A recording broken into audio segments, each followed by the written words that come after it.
stops, no one knows. We're going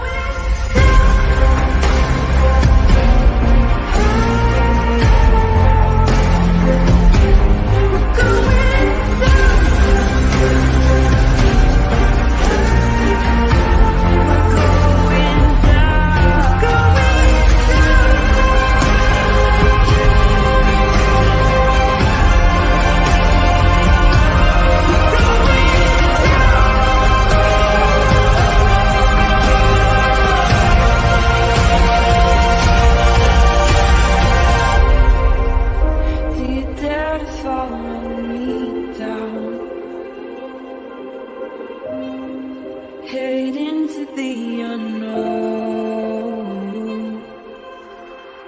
Na, na, na, na, na, na, na.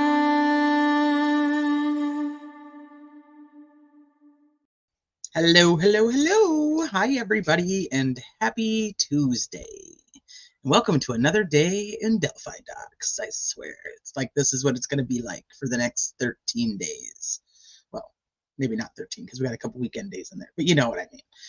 Today was kind of crazy. There was a whole bunch of documents that dropped, so we're going to go through all of those one at a time, break them down, see what the responses are to, see what we think about them, and what this means for what we believe, just us, our opinions on what we think that this is going to do to the trial if it is held on May 3rd, or jury selection starts May 13th, and if it is not extended in the length of time. So let me say hi to everybody and we'll get started because we've got a lot to talk about. Somebody's got their Dr. Pepper. Don't tell, I got my 7. Got a 7. Don't let anybody know though. Don't let the Dr. Pepper know. They'll get really mad.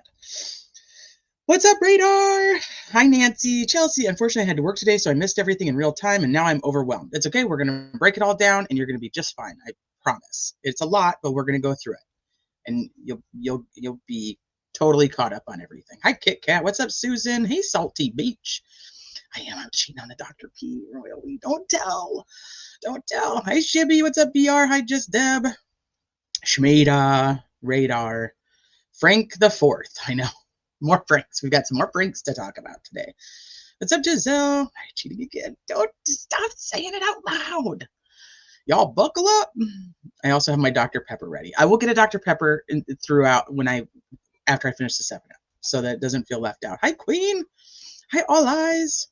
Hi, Caitlin. Cakey, buckle up. Hi, TT. We're back at it again. I understand we're supposed to be preparing for a job interview tomorrow, but here I am. That's okay. They'll either like you or they don't. Screw them. You only want somebody who appreciates you for being just who you are. Bombshells, huh? No offense, but if it's defense bombshells, don't think I'm interested. I don't believe anything the defense says. And that's okay, Chris, because I don't believe anything that Nick says. So, I mean, we agree on we don't trust some attorneys. But you're welcome to stay. I always say that this whole case is literally about a game of trust. Because if you believe the prosecution, you absolutely do not like the defense. If you believe the defense, you absolutely probably do not like Nick, because they're at each other's throats. But here in this channel, I don't care what you believe. You're welcome to stay. We're just going to talk about some documents. It's just my opinion. Even if you don't agree with my opinion, it's okay. You can be like Julian, who likes to troll my comment section and just tell me how much they don't like me. But I let him stay because sometimes it's fun. But anyway, like I said, anybody's welcome here. I don't care if you like the prosecution. I don't care if you love Richard Allen. I don't care if you're here. I don't care what your opinion is on the case. Just as long as you're here, you're kind, and ultimately, you just don't be a dick to other people. That's really what it is. So, what's my birthday month? September. September 9/11, baby. Hi, Marshall. T-Dub. Hi, Jen P. Miranda. Don't forget to be nice today. Yeah, right? I know. Sunshine and roses. Shariaz. Thank you. 10 new criminality memberships. 10 new criminality members. What the Frank? What the Frank is going on here? Hi, Adrian. Scott. Hi, unindicted. Odie Doty. Hi, Princess Buttercup and Dana. Hi, Scully. Get live chat instead of top chat. Yes, I always screw that up. I need that like a reminder from people in other people's chats too, because I'm like, shit, I'm in top chat. How do these people see all these things? I like to be up front. Buckle up. You're not going to leave us, are you, T? Oh, you're not going to leave. Where am I going? Right. Yeah, try to. Virgo, baby. That's me. I'm a Virgo. Hey, Andy, Criminal, you remember when I sent those David Barachoa messages? Dude sounds sus as fuck. Defensive and shit. I still think the frat boys had something to do with Idaho 4. Idaho 4, man. I don't know. Brian Coburn doesn't. He just seems. I don't know. He just fits the bill for me. I know people disagree. Chocolate covered pretzels. I love chocolate covered pretzels. You're the 5th. My niece is the 5th. My birthday month starts tomorrow. Today is the last day of April. We're already in the last day of April. Isn't that fucking crazy? Like this. I feel like it's just going so fast. Hey, Robin. What's up, Chris? War Eagle. This case is a mess. I'm just feeling like we're walking into a giant shit show. I really am. Hey, Rebecca. What's up, Teresa? Virgo's in the hizzy. Randall Marshall Dove, back that timeline on up a day or two. Today's filings feel like building a record for an appeal. I think that's how I feel about most of these filings anymore. So I think now hi, Artsy Fartsy. I'm so lost. It's fine. You're going to be fine. We're going to get you back on track. I think we know why Nick wants the phone data and expert out. I think we do. But wait. Bean! I'm late, but I made it. Well, I'm just still saying hi to everybody, you know. Everybody loves when I say hi to everybody. They mean if you get a new job, would you leave the channel? I don't know. I don't know if I would. I'd probably just do it less. I don't know. I haven't really thought about it. What's up, Tammy? Hey, Jen.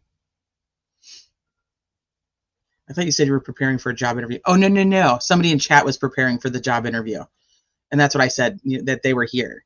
That they were here instead of preparing for this job interview. And I said, fuck the job. Because they either like you or they don't.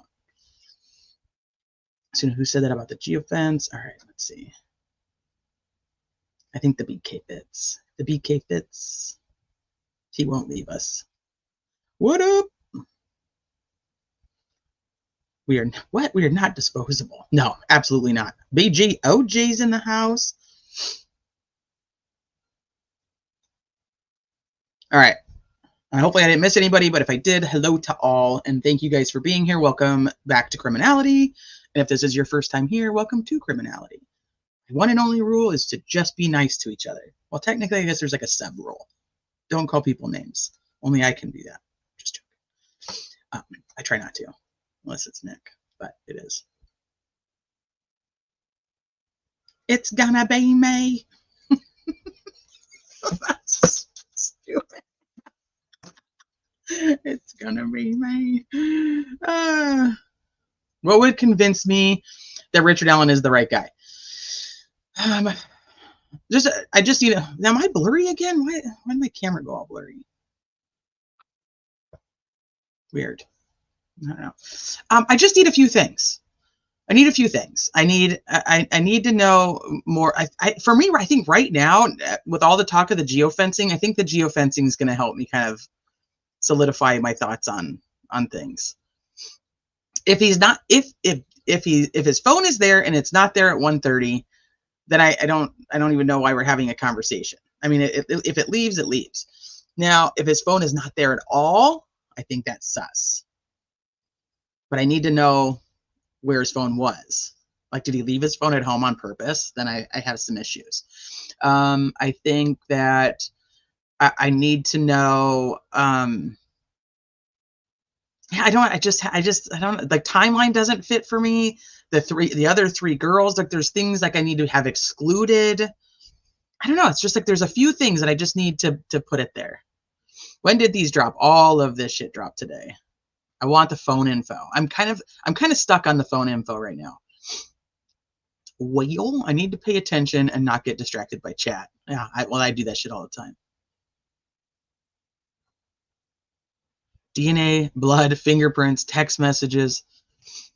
I don't know, just anything. It just can't be that he's just happens to be there that day and they die. Like that is not enough for me. And I've tried to watch a lot of experts on this tool marking stuff with the unspent round, and it's really crazy because there's people who talk about it on YouTube all the time, not pertaining to the Richard Allen case, but just in general.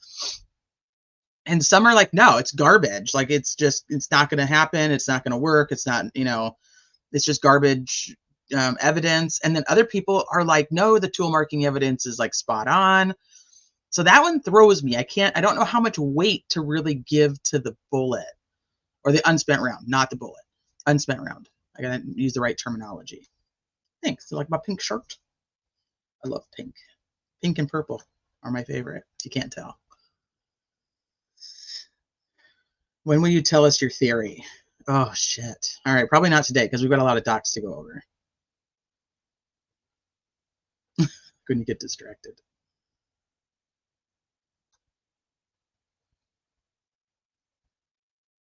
Yeah, many courts won't even allow it anymore. Hi, Simon. If he left his phone, he's lying about the ticker and what else? If he shows on the geofence, then his timeline is blown and he's lying. Either way, he must be lying. Unless he's just there and leaves around 1:30 or even closer to 2 o'clock. I don't know. But there's a reason. So, like, we keep going back and forth on like, well, why does the defense want all of this thrown out? And then it's like, well, why does Nick McClelland not want the geofencing in? Why does he not even want him to be able to talk about it? It's his own investigators. I don't know. I'm concerned that we're not going to have a trial. Today's probably the first day I've really felt like we might not have a trial in 2 weeks.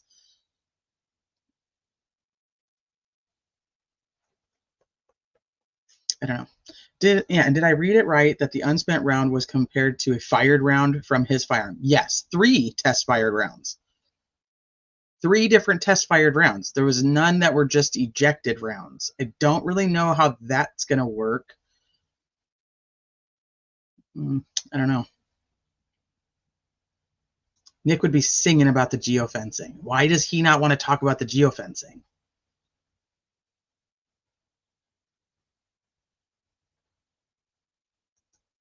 No, the 3 girls. So here's another weird. I'm gonna get too far off, so I don't want to go too far into this. We'll have to just schedule a live to go over the theories. There's the group of 4 girls, right? What's the connection between Anna, Rayleigh, and Bree? We know that Rayleigh's little sister was there, and we know that Rayleigh and Bree are friends. How's Anna connected to them? Does anybody actually know that? So I have a question there too. Anyway, we're gonna get started on the docs because, like I said, we can sit here and just speculate all day. We'll just do one like it's just theories. We'll just do a live and just call it all the theories. All right, let me pull this up. Yeah, but I don't know. I don't know how Anna's connected to them. It's something I've kind of been trying to peek into to see what comes up, but I haven't gotten a solid answer. Hi, Deets. It's just like with Karen Reed. I'll finally think, oh, not guilty, and then something is dropped that has me go, ooh, maybe guilty. All I can tell you is the first 2 days in the Karen Reed case, that defense team is just no joke. They are very good at their job. They are very, very good at their job. I mean, Lolly is up against it right now. So, I was watching court TV on Sunday, and one of RA's temp attorneys, Labrado, had said that the bullet was 2 inches in the ground. If you're worried about a trial happening in 2 weeks now, I'm worried. I don't know. Today was just the first day I kind of got like that feeling like, I don't know. Kelsey is the connection. How is Kelsey connected to Anna?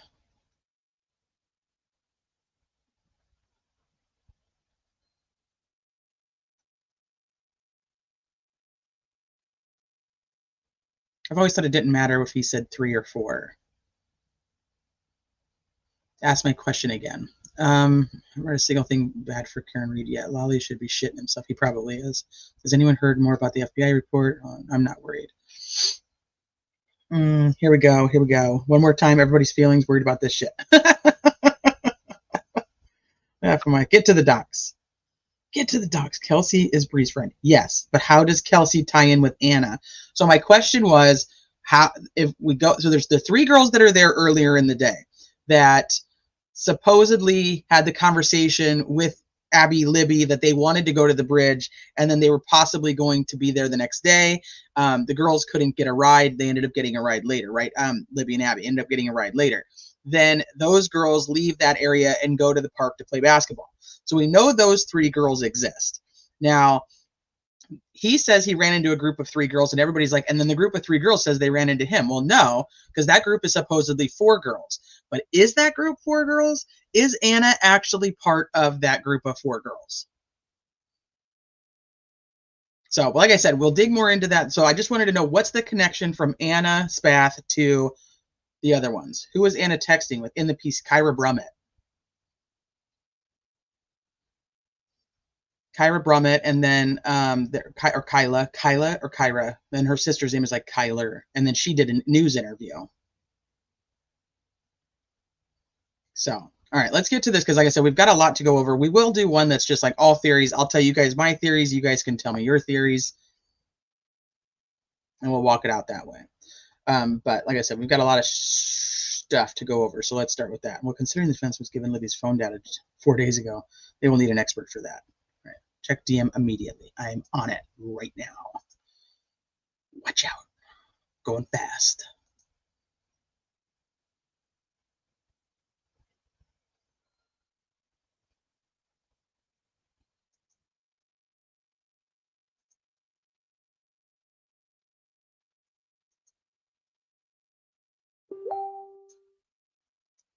Mm-hmm. Mm-hmm. I believe so. Correct. We can do your favorite and open panel for oh God, I don't know if I can handle it. I'm noticing that most people disagree. They don't disagree with me about Richard Allen's guilt anymore, because they know, like I've repeatedly said, I'm absolutely on the fence about whether he's the right guy or not. So nobody really can argue with me about that. Now the argument just seems to be about how I feel about the attorneys. Well, I mean, at least that's, you know, a better argument, because that's more about what I do have to say. I don't think I have that, Sleuthy. I don't think I have that report. All right, I'm going to close that out. Otherwise, it's going to ding. So let me know if there's something important in there. Hell yes, open panel. God, that was a tough one. That was a really long night. I don't know. CJ does all the open panels now, so I'm like, whew, gets me off the hook.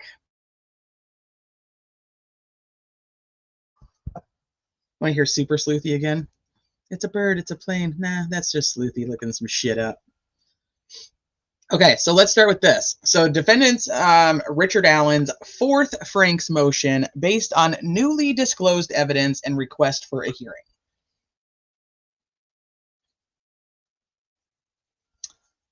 Comes down the defendant Richard Allen by counsel Andrew Baldwin, Bradley Rosie, and Jennifer Auger, and for his motion to compel states as follows. On September 18th of 2023, Mr. Allen by counsel filed his first Franks motion.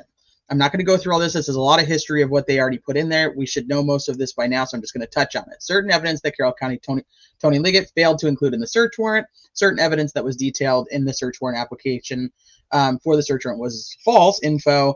Evidence that the law enforcement had acted in an intentional manner on multiple instances, attempting to conceal evidence from the defense and failing to tell the truth under oath. Mr. Allen by counsel incorporates his first Franks notice and memorandum that was filed on the 18th. The second one that was filed on October 3rd. This one was talking about the Purdue professor whose testimony contradicted that of Tony Liggett and Jerry Holman. They're back and forth. They're back and forth now about what the Purdue professor actually said. well, just put him on the stand, and I think that'll ease the minds. But I think that we're pretty clear on the shenanigans that were pulled off in the filing from the state, where they said he agrees. Purdue professor. So this is when I start to get really frustrated with people who I actually think are really intelligent YouTubers, and then they act really dumb when it comes to this kind of stuff. Nick puts in there, well, the Purdue professor actually agreed with number 18 and said number 18 is actually closer to his theory than 22. Well, 22 was literally what the defense was like. They should have said the Purdue professor did this, and the Purdue professor mentions Brad Holder, and the Purdue professor mentions Patrick Westfall. Anybody who read the defense document knows the Purdue professor didn't know who any of those fucking people were. So to say like 18 is more relevant or more along the lines of what the Purdue professor said, well, of course it is. Because the other one was conjecture by the defense that we know that the Purdue professor wouldn't have known. So it's so frustrating me. I'm like, come on, people, like read what he actually says. But anyway, it's neither here nor there. So anyway, the Purdue professor put him on the stand, and hi, Andrew, welcome back.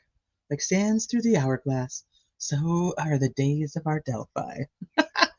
So true. But anyway, so put him on the stand, and we'll see what he has to say. He obviously says something about it being somewhat Nordic, or the possibility of it being Nordic. Otherwise, we wouldn't even be talking about this dude anymore. No, Anna Spath, the one that was with Riley and Bree.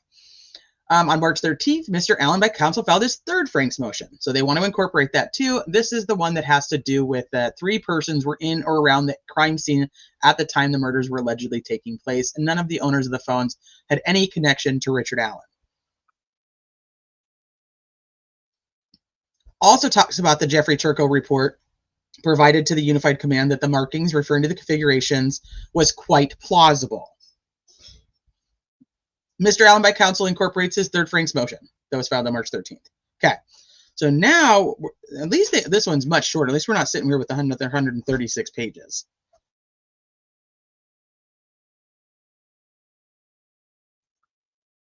So now we're going to add in some additional facts to the first 3. So on Friday, April 26th, that was just Friday. That was this last Friday. It was just right there. The prosecution provided numerous documents to Mr. Allen's counsel as a result of the motion to compel and motion for sanctions filed April 23, 2024. Contained in the documents provided by the prosecution are pages 2 and 3 of an incident report authored by Steve Mullen of the Delphi Police Department. These 2 pages indicate that Steve Mullen had contacted Sergeant Mitch Blotcher of the Indiana State Police at approximately 9 p.m. on February 13th to assist with acquiring precise location information for a cell phone using some of their more technical assets. It appears that the last communication with Sergeant Blotcher was prior to 1 a.m. on February 14th. Hi, Kyra. So this is the 2 pages provided to Mr. Allen's counsel contain the following summary of a conversation between Steve Mullen and Sergeant Blotcher of the ISP.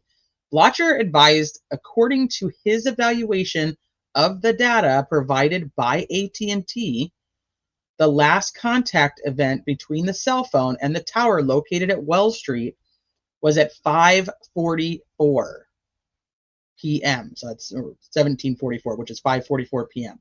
He advised that according to the records provided by AT&T, there had been no contact with the phone since then.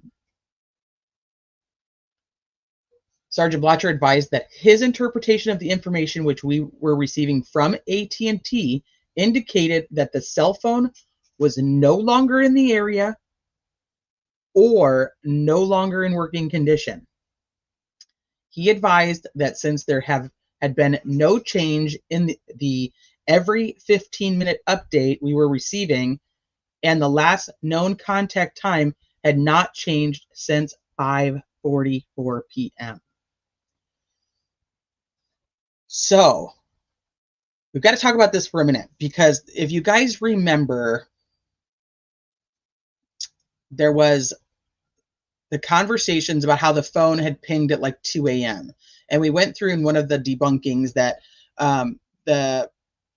the fire, I don't know if he was the fire chief or assistant chief, but his interview was at the fire station, and he said that Tobe had called him at 2 a.m. and said, hey, we just got the last ping of the girl's location, and it was out by the bridge at like 5:30. So most people were like, no, the phone was pinging at 2 a.m. But it wasn't. It wasn't pinging at 2 a.m. What Tobe was telling the fireman, was it the fire chief? The fire chief was that they had just gotten it. So this actually fits very much with what we know to be true, is that, they get this ping at about 1 a.m., which makes sense because then around 2 a.m., he calls the fire chief and says, hey, I want to go back out there and search because we just got the last ping at about 5:30 and it's out by their last location. Okay, so that matches. Give me 1 second.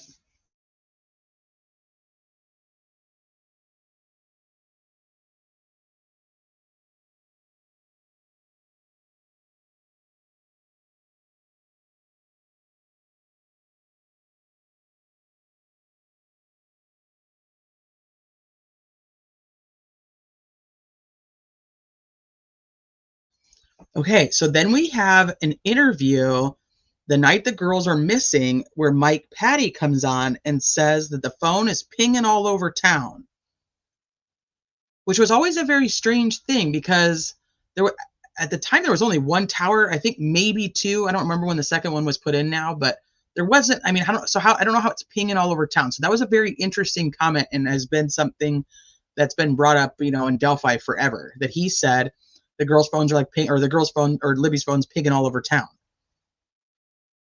Okay. So just keep in mind, this is like what we already knew, and then this is just adding to what we knew.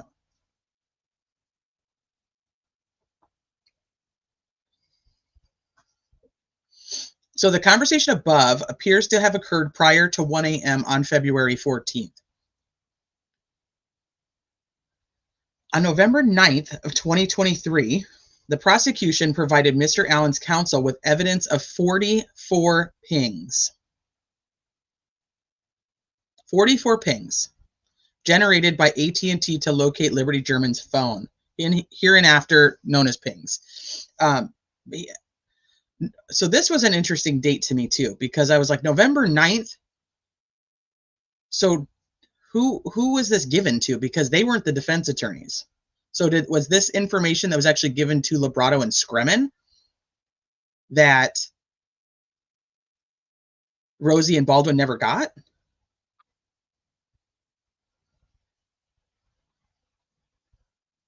Forty-four, Christy, 44 pings.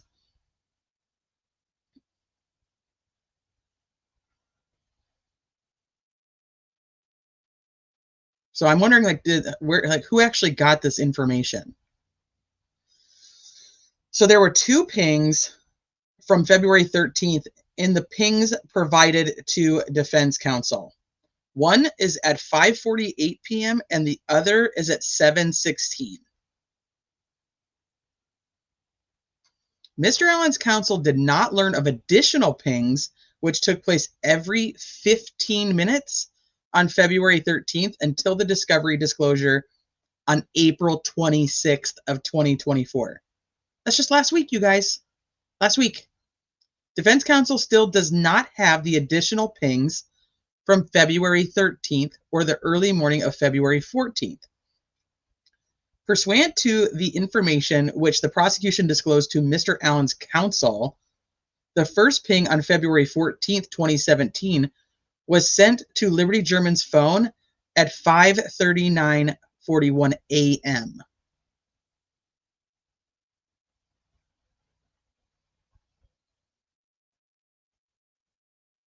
So they don't have the additional pings. The prosecution disclosed the first ping on February 14th was sent at 5:39 a.m.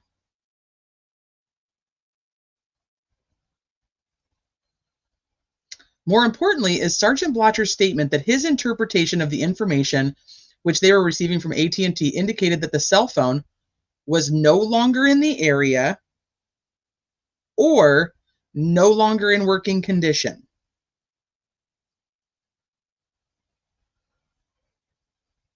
The prosecution's entire case rests on the idea that Libby and Abby were on or very near the south side of the Monon High Bridge at 2:13 p.m. and that Richard Allen killed them between that time and when a witness allegedly saw a man in blue jeans and a blue jacket on 300 North shortly before 3:57 p.m. In other words, assuming the prosecution's evidence is accurate, Libby and Abby were murdered after 2:13 and before 3:57 on February 13th.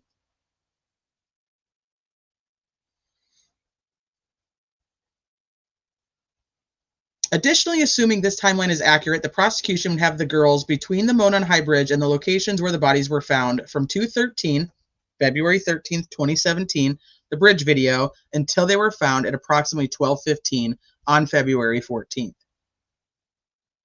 At the time the bodies of Abby and Libby were found, Libby's phone was under Libby's shoe, both of which were under the body of Abby.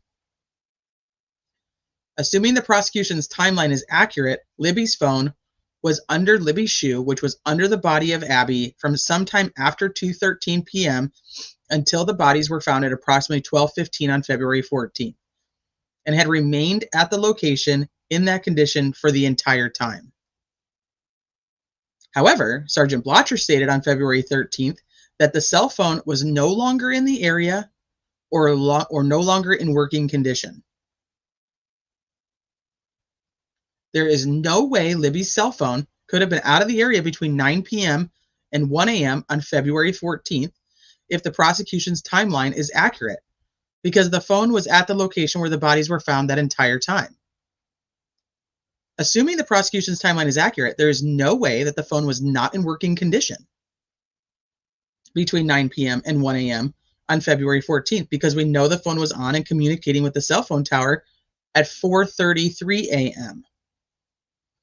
on February 14th. For the prosecution's timeline to work, the phone had to have been in the same condition from sometime prior to 3:57 p.m. on February 13th, the time the witness sees the man on 300 North, until the time the bodies were found on February 14th. At the time of the search warrant for Mr. Allen's residence, members of the Indiana State Police were also aware that the last ping of Libby German's phone was not at 5:44 p.m. on February 13th, but it was actually at 4:33 a.m. on the 14th. Furthermore, it is evident from the data from Libby's phone that the phone was accessed and connected with the cell phone tower at 4:33 a.m.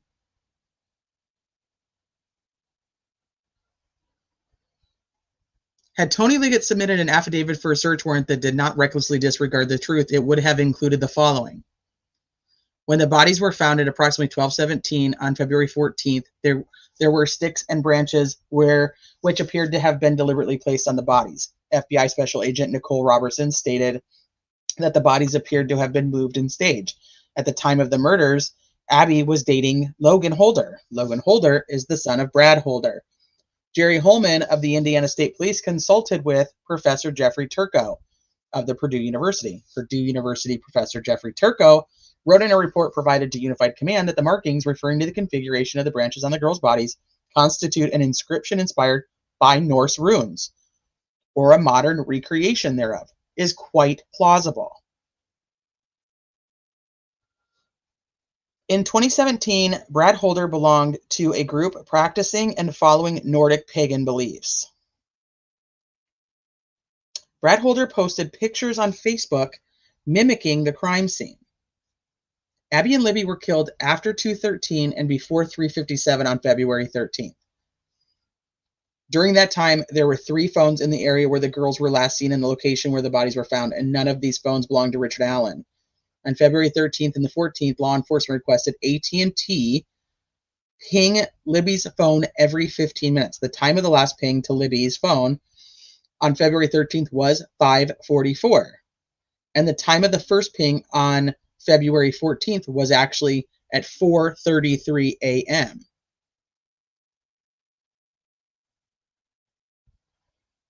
Hold on, what's going on?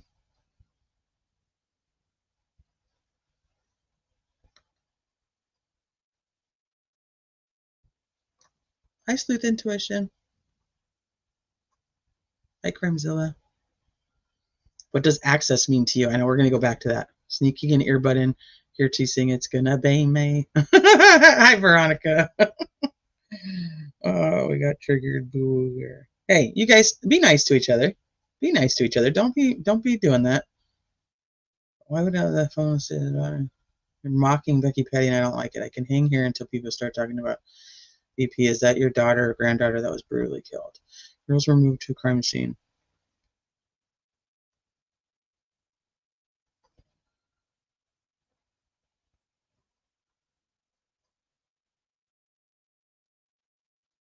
All right, you guys can absolutely have a difference of opinion. I'm trying to figure out where this started, so.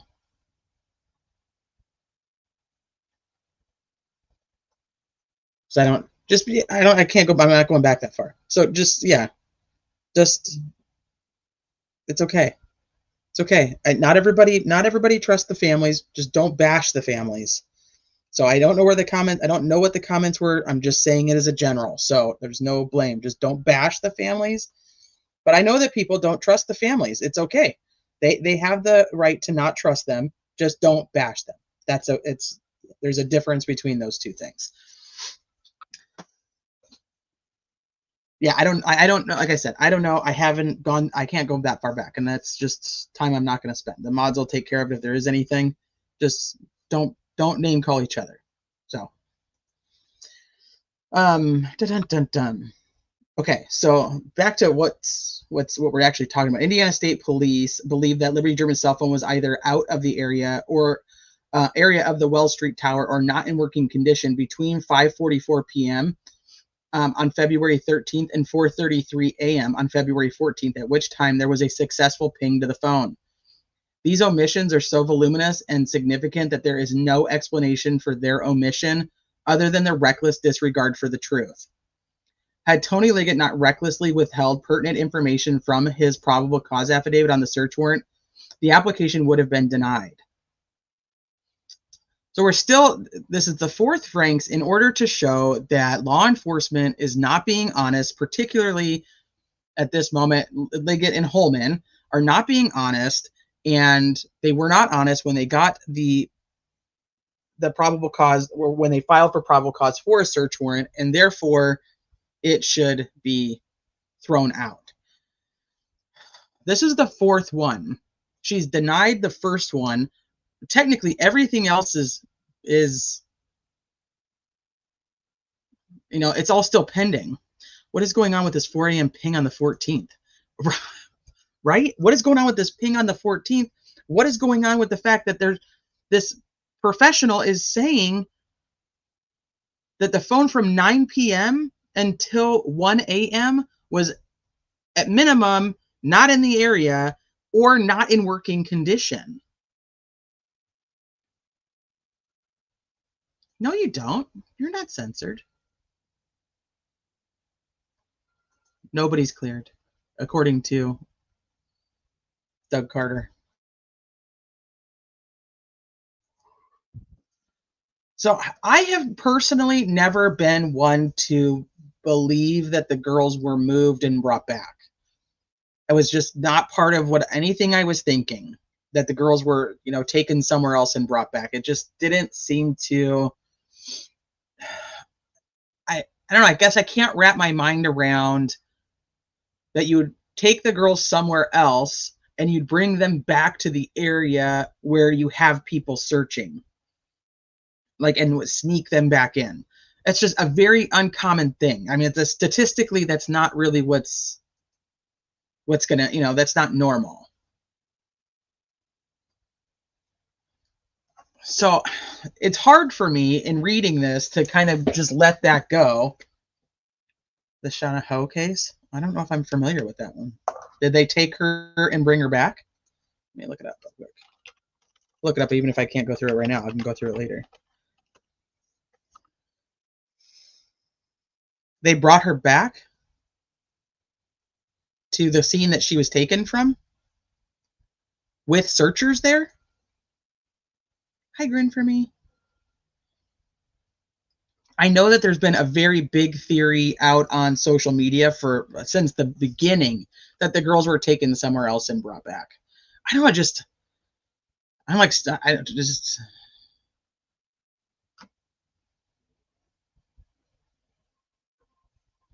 After the search, they dumped her back there. Interesting.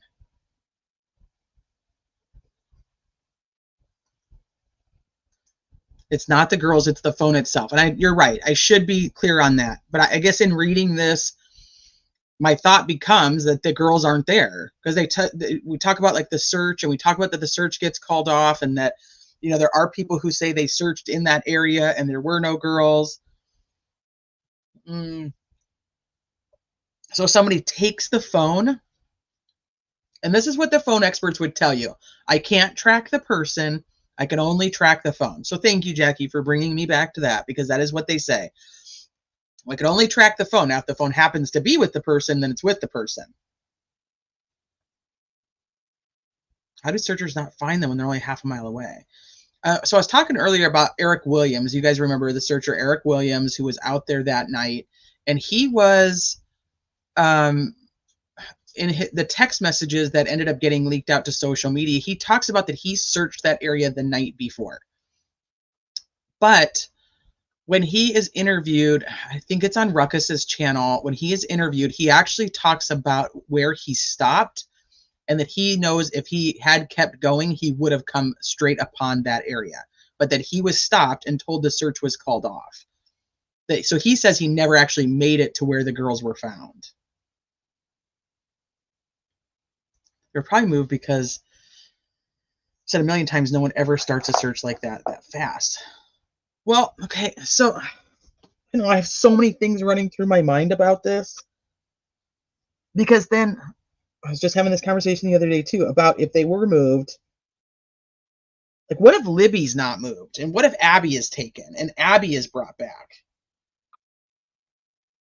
I don't know. That's total just speculation. I don't know. It's so weird that Libby's phone and Libby's shoe end up under Abby and not under Libby. It's very little statistically normal about this case. That's so true. I think that's why people are so attached to it. It's not in working order means what exactly? Because it's magically started working at 4-something a.m. This all does not pass the sniff test.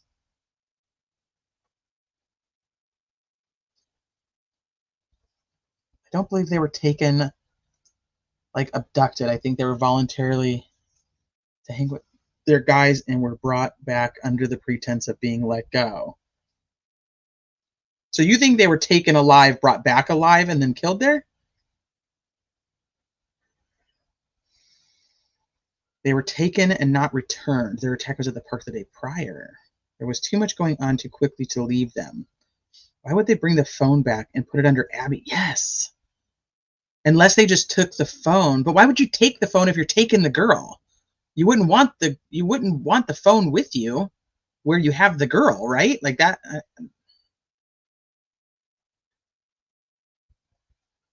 Why not throw the phone in the water? If the theory is that they pick up clothes and throw the clothes in the water, why wouldn't you take the phone and throw the phone in the water?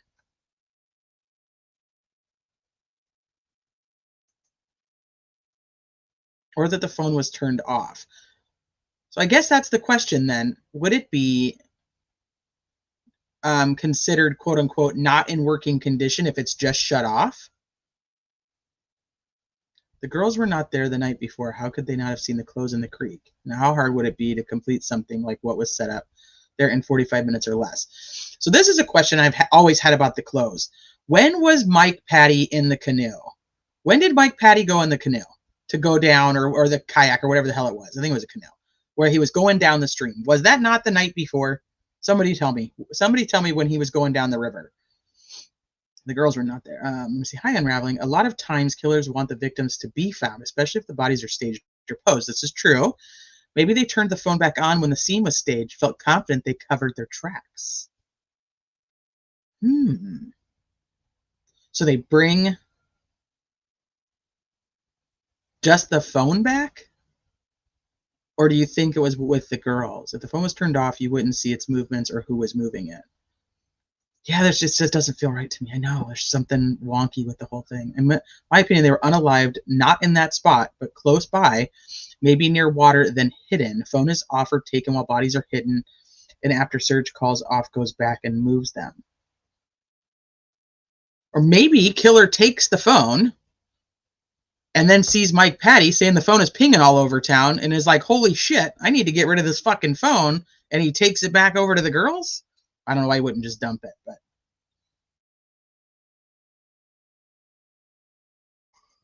I've actually speculated about that. Like if Abby did have a phone and why they would have, this is pure speculation and just in part of like my thought process. If Abby did have a phone and they keep trying to tell us that Abby didn't have a phone, maybe it was because the killer took the phone and dumped it somewhere and they didn't want the killer to know that they knew that he had the phone. You know, that's how my brain works. We have no idea who had the phone. No. I guess the big question is the phone pinging anywhere else? But the phone is supposedly not in working condition or not in the area. Now, what does not in the area mean? Just not in the area of that tower because they're only using that tower to ping it? There are many things that occur in Delphi and many rural areas in Indiana that aren't normal. I'm just being honest. I live around there. And that's a fair assessment. The girls being moved also relies on the mobile phone being moved as well. I don't see it personally. I'm thinking maybe one of the girls. Oh shit, T, we really did just talk about this. Yes, we did. We really did. We really just had this conversation. Yeah, see? Ooh, unraveling. That's what I was just saying. What if Abby is the one that's taken and Libby is killed there? Okay, so another total rumor mill, I'm going to throw it out there. It's something that was talked about for a long time, was that Abby actually had a wound on the back of her head, like that she had been hit, like maybe with the butt of the gun or something like that. So maybe she's like knocked unconscious. Libby won't leave her because, you know, we keep, I don't know why they kept saying that. So maybe that has to do, because the family members in Erskine kept saying like Libby had opportunities to leave, but wouldn't leave her friend. How do we know that Libby had opportunities to leave and wouldn't leave her friend? Abby is dry. And the clothes in the creek are Libby's.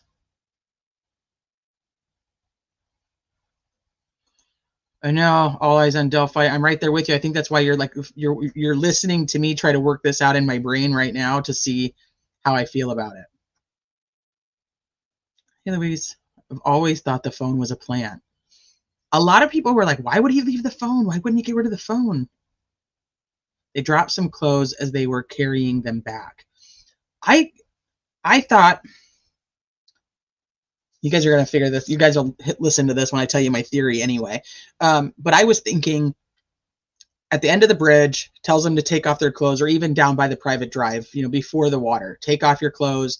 They're carrying their clothes, and Libby goes to run, but he hits Abby, and Libby takes off, is running across. She ends up not leaving, so he has to carry Abby, but since he has Abby and Libby won't leave Abby, then she drops her clothes as she crosses the creek, and he takes Abby over, or drags her over.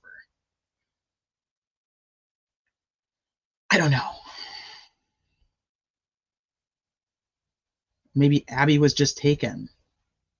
John, I don't know that. That's what Erskine and some of the other family kept saying, like Libby wouldn't leave her friend. Like they wouldn't leave each other. Abby or Libby wouldn't leave her friend. I don't know. And I feel like I'm getting into, there's so much speculation happening right now in my brain. So I just need you guys to know that I just have so much speculation happening. Just don't, like, this is me absorbing what is happening in this document.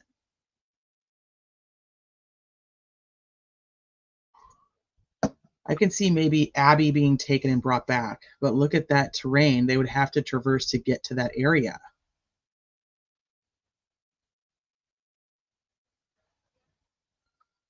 I think the girls were kept alive together, unable to fight or scream until they were unalived and killed at the scene.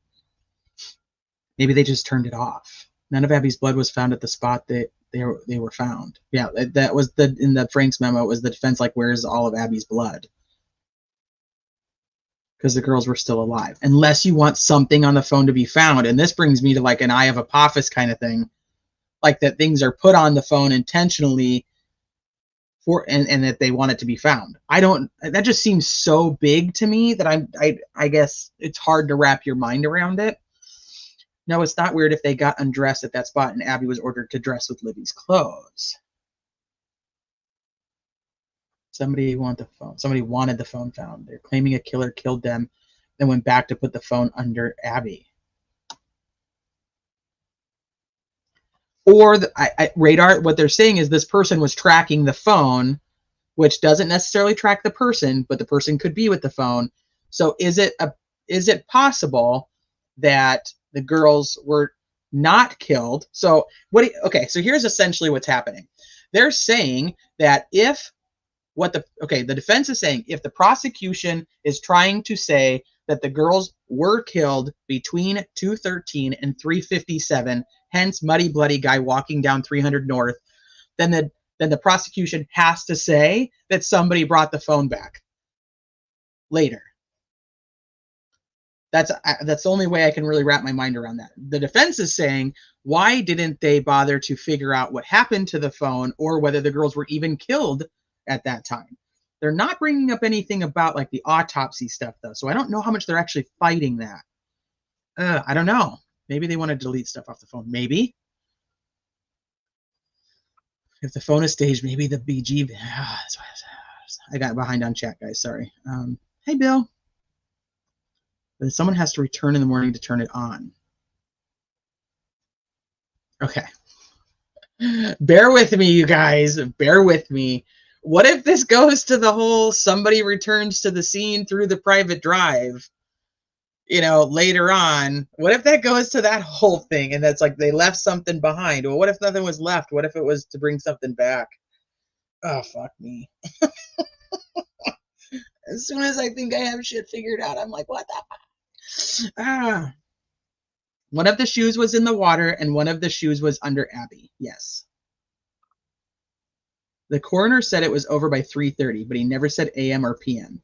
Well, we don't know that the coroner even said that. David Erskine said the coroner said that. Because from the Franks, it seemed Libby crossed the creek and Abby appeared dry, including underneath when she was found. Yeah. Mm-hmm.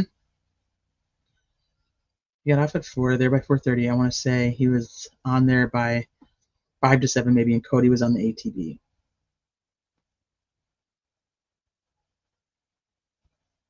I never knew if it was fact or rumor with the canoe. Oh, see, shit, I am way behind when I was talking about the canoe. Oh, sorry, you guys. I hope you guys didn't say really important things. I'm gonna go back down here. I'm gonna go down so I can catch up with where you guys are at. Do we know the photo of Abby was not a flip of the original, as in left to right, right to left? How do we know she was close to the other side of the bridge? I'm probably missing. The only reason I think that we, quote unquote, know that, and it depends on if you think it's photoshopped or not, is that you can actually, other people have gone and taken many photos and videos of the bridge. You can actually tell by the railroad ties and the specific trees and their shapes in the background. So now, does that go to whether it's photoshopped in? I'm not going there, but you can tell it's not a flipped image. Otherwise, it would be the other way, if that makes sense. But it matches up to what other people's videos and stuff is. Hi, Bob. I just can't help but feel they wanted the phone found. It was under a shoe, under the body, by accident. Maybe something on the phone is part of the staging misdirect. I don't know. How they not see that phone? Well, why is the phone considered off? Somebody would have, if it's off and not if it's quote unquote in not working condition, somebody had to get it back in working condition for it to ping at 4:33. If the phone is not in that area, then somebody had to bring the phone back to that area. I mean, I don't see any way around it. I know. I have Apophis has been saying it. Did a neighbor hear someone screaming? 911 was called and no one went to see who was screaming. I've heard that from Facebook posts where the person who supposedly heard another weird just thing, 2:13 in the morning, there was supposedly screams, and they called 911 and they said, we're busy doing something else. We'll get there whenever we can. All the speculations. I know, that's why I'm like, God, I'm doing all the speculations right now. Just forgive me. I hadn't read it till the live. I'm like, I'm working it out in my brain. Well, if they're saying the killer is who car boss saw walking just before 4 p.m., he wasn't carrying Abby. Right, well, maybe that's why there's another party that could be involved, even though that person's not arrested or identified. Hi, Charmaine. Can't make up fan fiction, have to follow where the evidence leads. Yeah? It is a fairy tale cover story, as ACT says. Ron Logan made a weird comment in an interview about carrying a body down there, pointing from his house down to the scene. I always thought that comment was odd. Just remembered that one. I'll have to go back and listen. We did a whole thing on Ron Logan's interviews. Feed Bob. I like that all my super stickers from you come with Feed Bob.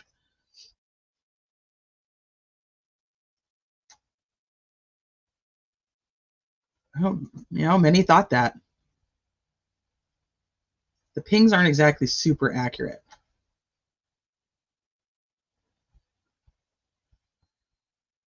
A lack of blood could be down to consumption at the scene. Sick, unlikely, but possible.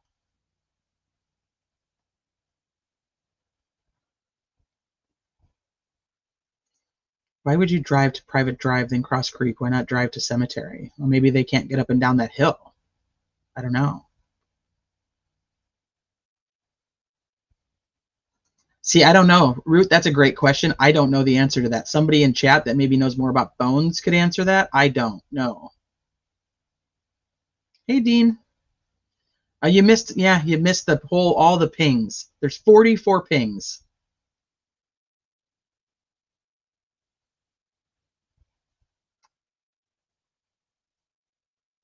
Gotcha, T. Sounds cray. Girls are online all night, plus there's the whole boyfriend thing.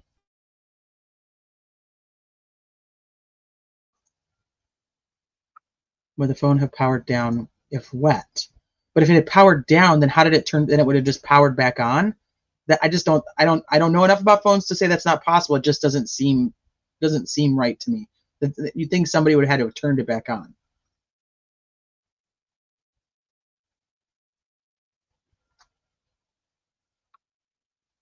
Oh, I really got behind. Another thing Mike Patty was saying to the news, the phone was pinging all over town, the baloney malarkey that there was only one tower in town is shit. There was only one tower there, but I know they put a second one. I just don't remember if it was before or after. I'd have to go back and look at my own research. I don't remember now. Cemetery is the shortest way, but isn't it the harder way, or no?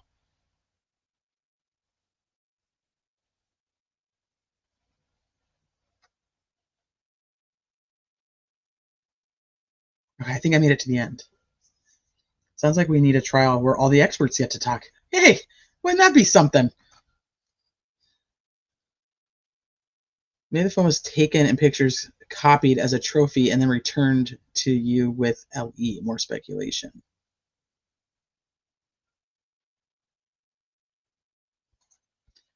Hi, everyone. I'm late. I'm going back to the beginning.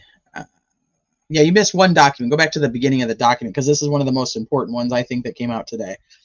I'm curious about what's going to happen with it and if we're actually going to get a hearing. Which makes me laugh at this point. I still don't know why we don't have any hearings on the books, but it is what it is.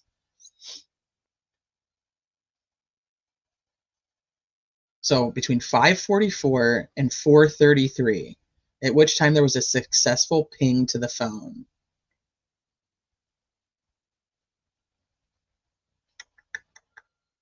Reckless disregard for the truth. I don't understand why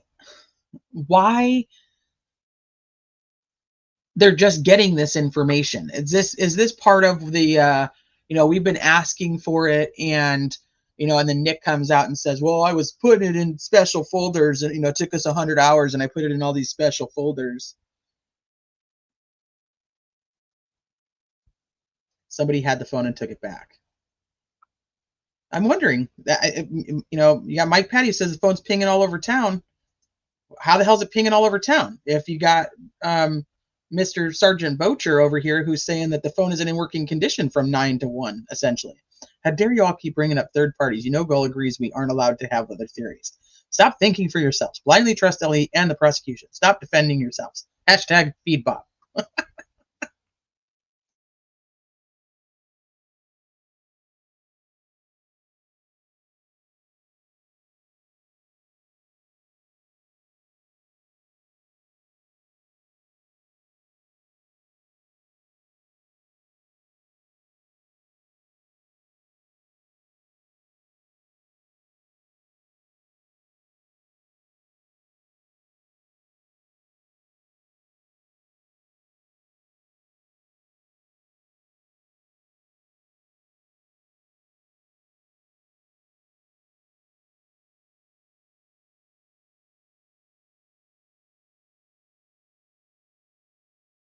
I'm on mute. How the hell long have I been on mute talking? I didn't even hit the damn button.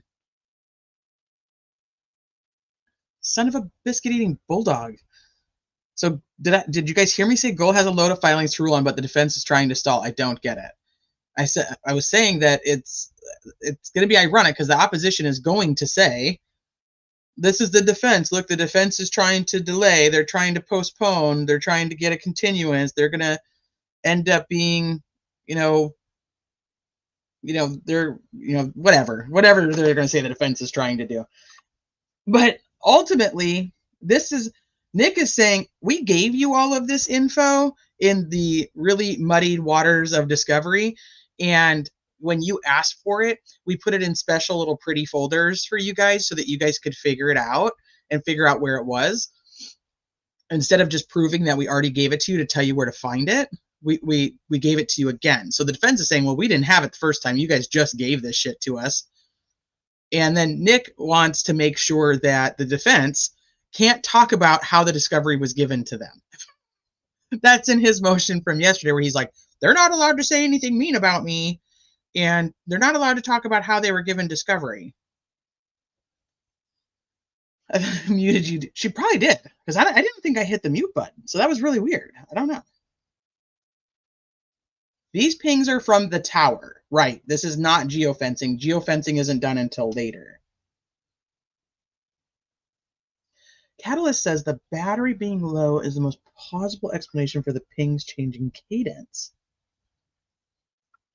Has anyone blamed the space aliens yet? Feed Bob. One of the first things the defense asked for in this case was for the discovery to be organized, and Nick said, not my problem. Yes. But now he's like, we have to look through the same thing that they have to look through.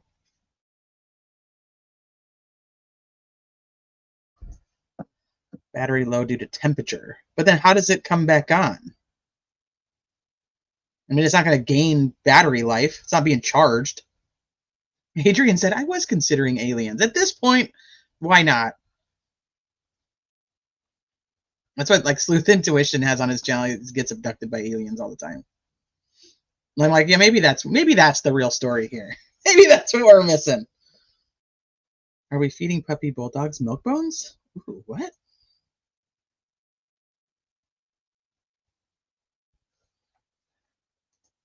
No. Well, he can handle it from the public, maybe. He just doesn't want the defense to be able to say anything mean about him to the jury or about how bad his discovery is. Okay, so this is really interesting. This is gonna. I am honestly very curious about the response from Nick. I do feel like they're very gaslighting responses most of the time, but that's my personal opinion. That doesn't mean that's what you guys have to think. But I am very curious about the response to this. Is it simply going to be, no, we gave it to you and you just couldn't find it? Too bad. Or is he actually going to deny that these pings are showing up this way and that this person, Bocher, said the phone was either not in the area or not in working condition? But then I have to ask, too, before we move on to the next one,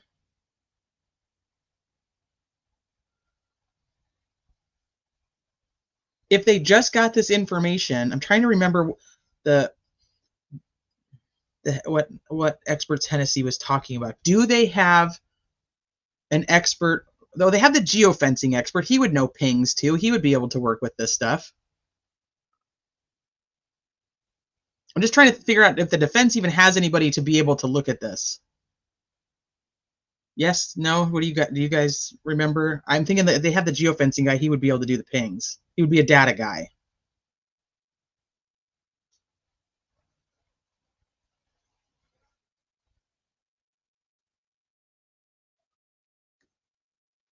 Odinism, DNA, bullet, confession, DNA. Again, they have 2 DNA? Good God, lady, save Mr. Bob Motta some tacos. He's starving. That's from after the hearing, when he was there all day and he didn't bother to eat, and then he went on and he was all hangry, and now everybody just always wants to feed Bob. Nick Spam is hella sus. Well, Nick Spam is actually also Becky Patty Spam, so sorry, not 2 DNA. I'm back to Tobe as the man on the bridge. I'm shit at this point. That's like I'm going back to that was my very first one. It was either I always thought it was Tobe or I thought it was Brad Weber. Now I'm like, I don't even know anymore. Maybe Killer was part of the search party. Maybe they had a video phone of an uninvolved person and knew it would throw Ellie off. Bob is gonna have to fight me for them tacos. It is Taco Tuesday. We are having tacos tonight. They just found the geofence map hidden in the Discovery, a sliver. They had to get the info first. The muddy and bloody waters of Discovery. I always thought FSG and his bro were sus. Yeah, they also found some random ass video of somebody who appeared to be dead in a bed with cops coming in. I don't even know. Elvis was on the bridge, along with MJ and Marilyn. All right. So final thoughts on this one is I am curious about Nick's response and how he will respond to this. And I am more curious on how much is it going to take. We have 1, 2, 3, now 4 Frank's motions before the judge actually sets a hearing to hear any of this. And I'm gonna touch back on the hearings when we get onto a couple of the next ones.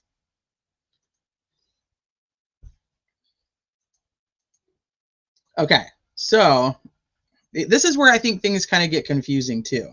Do you know who drove a purple PT Cruiser? Keegan Klein's grandma and I think Tobe's wife.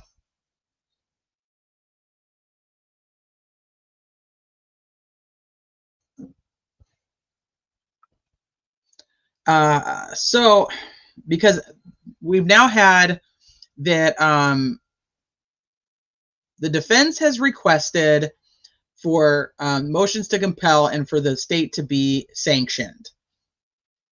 Cold truth, I understand why he wants the voir dire, the opening statements being reasonable, but the third party stuff doesn't make sense to me with the way McClellan has him charged with 4 counts of murder plus aiding. Right.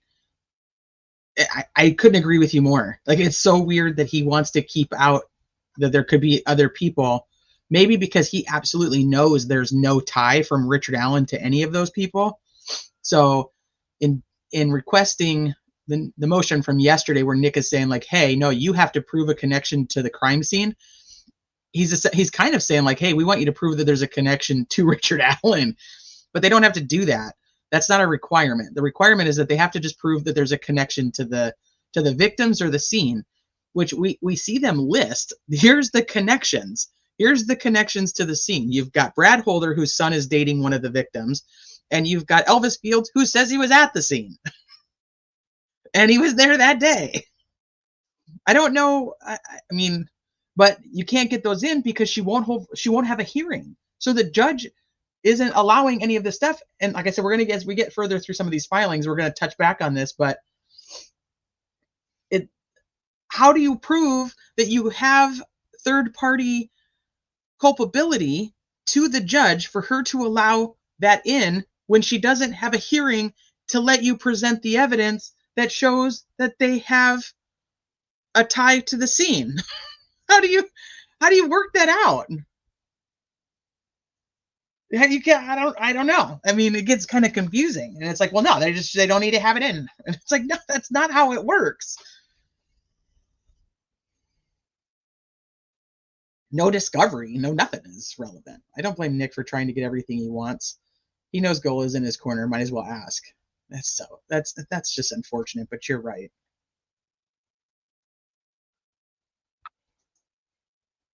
But wait, too, aren't Nick McWheelan and Goal telling they have to do Ellie's job if they have to prove it? Kind of, yes. Shit is wild. I don't know. I can't figure that out, Chrissy. Chrissy says, why does everyone try to discredit what Elvis saw or did? It would make more sense to me that they just actually investigate it and prove him that it's not true. And I always say, and I always use this example, like if I walk into a police station and I go up to the cops and I say, hey, I killed my neighbors. They can't just arrest me on murder charges. They could detain me. They can hold me there while they go investigate. But they have to actually investigate, one, that my neighbors are even dead, and two, that I would be the person who did it. They can't just go, oh, well, she came in and she confessed. So I get why they aren't just like, well, just because he says something doesn't make it a fact. Because we all know, we follow true crime. There are some crazy ass people who like to just say that they're involved in shit that they're not really involved in. But the fact that he knew details, even if it's not sticks, if it's not horns, there's still something there. It was purposely put there. There's certain things that he says about the scene that you can't just ignore. Why didn't they just finish the damn investigation and we wouldn't even be here? I don't know. So I was saying, this gets kind of confusing because what we have is the defense's motion to compel and sanctions. So that's put in first, right? And then there's an amended motion to compel and request for sanctions because in the March 18th hearing, Baldwin even says, hey, no, when I put the first one out, I realized that Nick had just sent me over some stuff. So some of the things I was asking for were already in that. So please only consider my amended motion to compel and request for sanctions, not the first one. So then Nick responds, which we've gone over. Nick responds and says, hey, none of that's true. And, essentially leave me alone. So that this is like a back and forth now. So almost like storytelling. And it gets kind of hard because you put in, we have all these other motions in between to try to remember that, where this is actually coming from. But this is a back and forth. So it's like essentially the prosecution and the defense are having a conversation with each other to the judge about this one topic. So it's like I said, it gets muddied because there's so many other motions around it.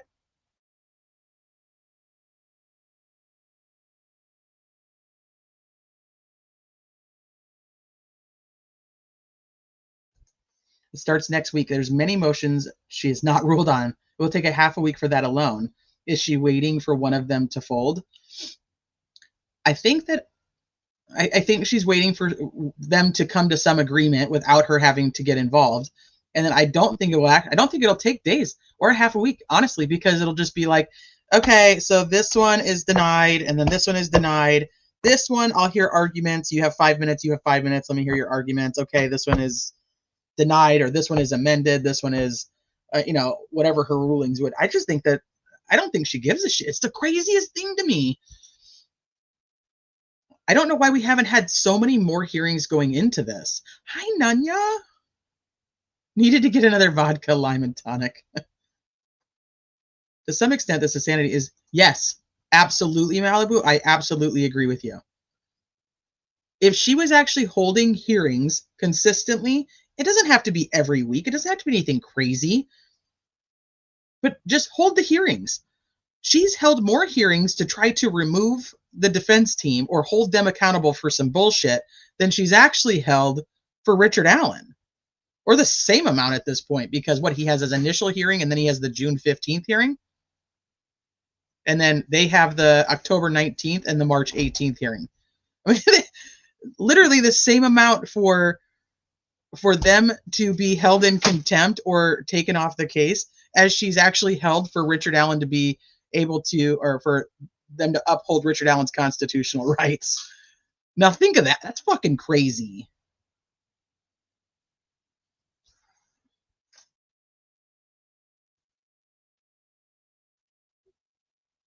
Yeah, essentially having like the same amount. I don't even know. Well, then you got the Supreme Court hearing. If you throw that in, that's still about the defense team.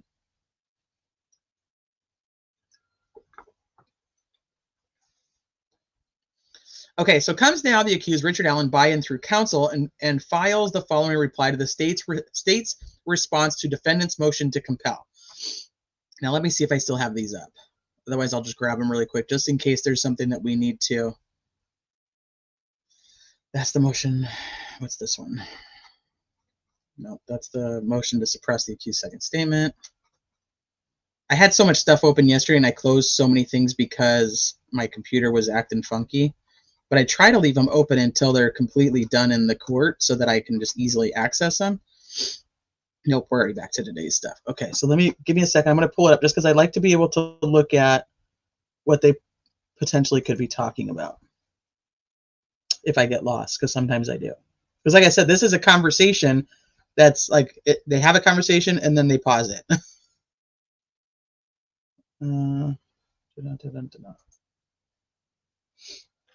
This is the amended motion to compel. And then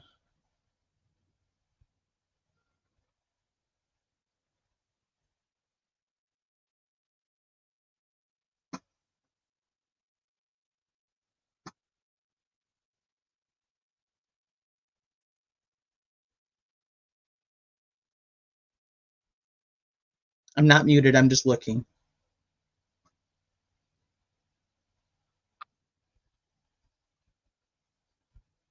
I just want to find Nick's response.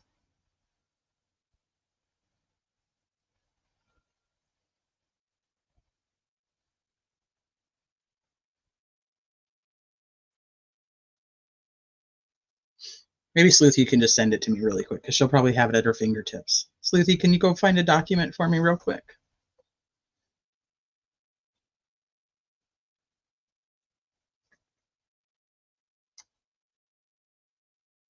See, I need to make my bat sign, my bat signal for Sleuthy, my goose signal.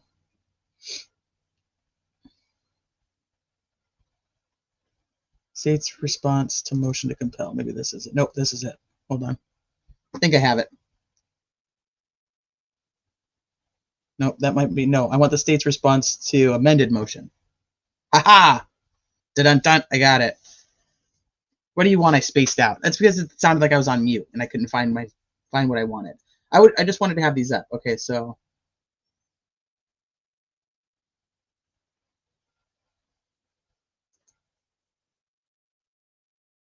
I don't want that one. Okay, so this is the last one. I think we're on like the 4th or 5th in this series.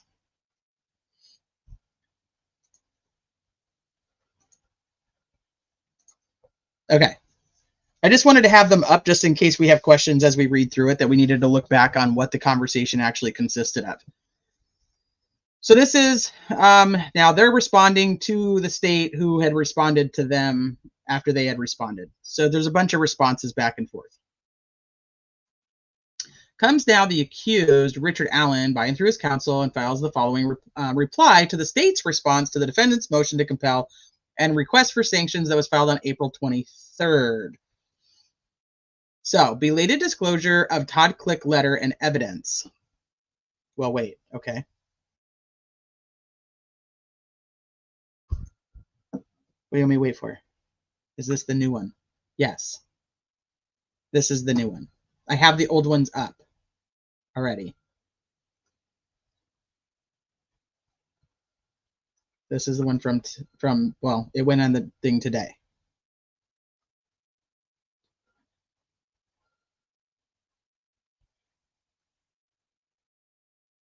So in paragraph 15 of its response, that's why I wanted to have it up, the state of Indiana did not delay in turning over evidence from Todd Click. This assertion is false.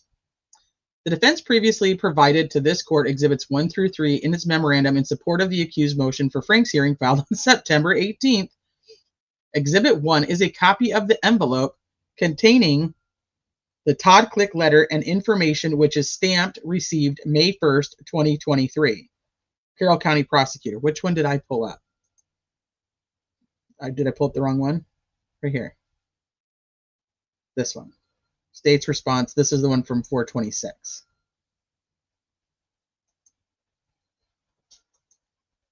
This is the one. This is part of it, but this is back in. Like I said, the back and forth.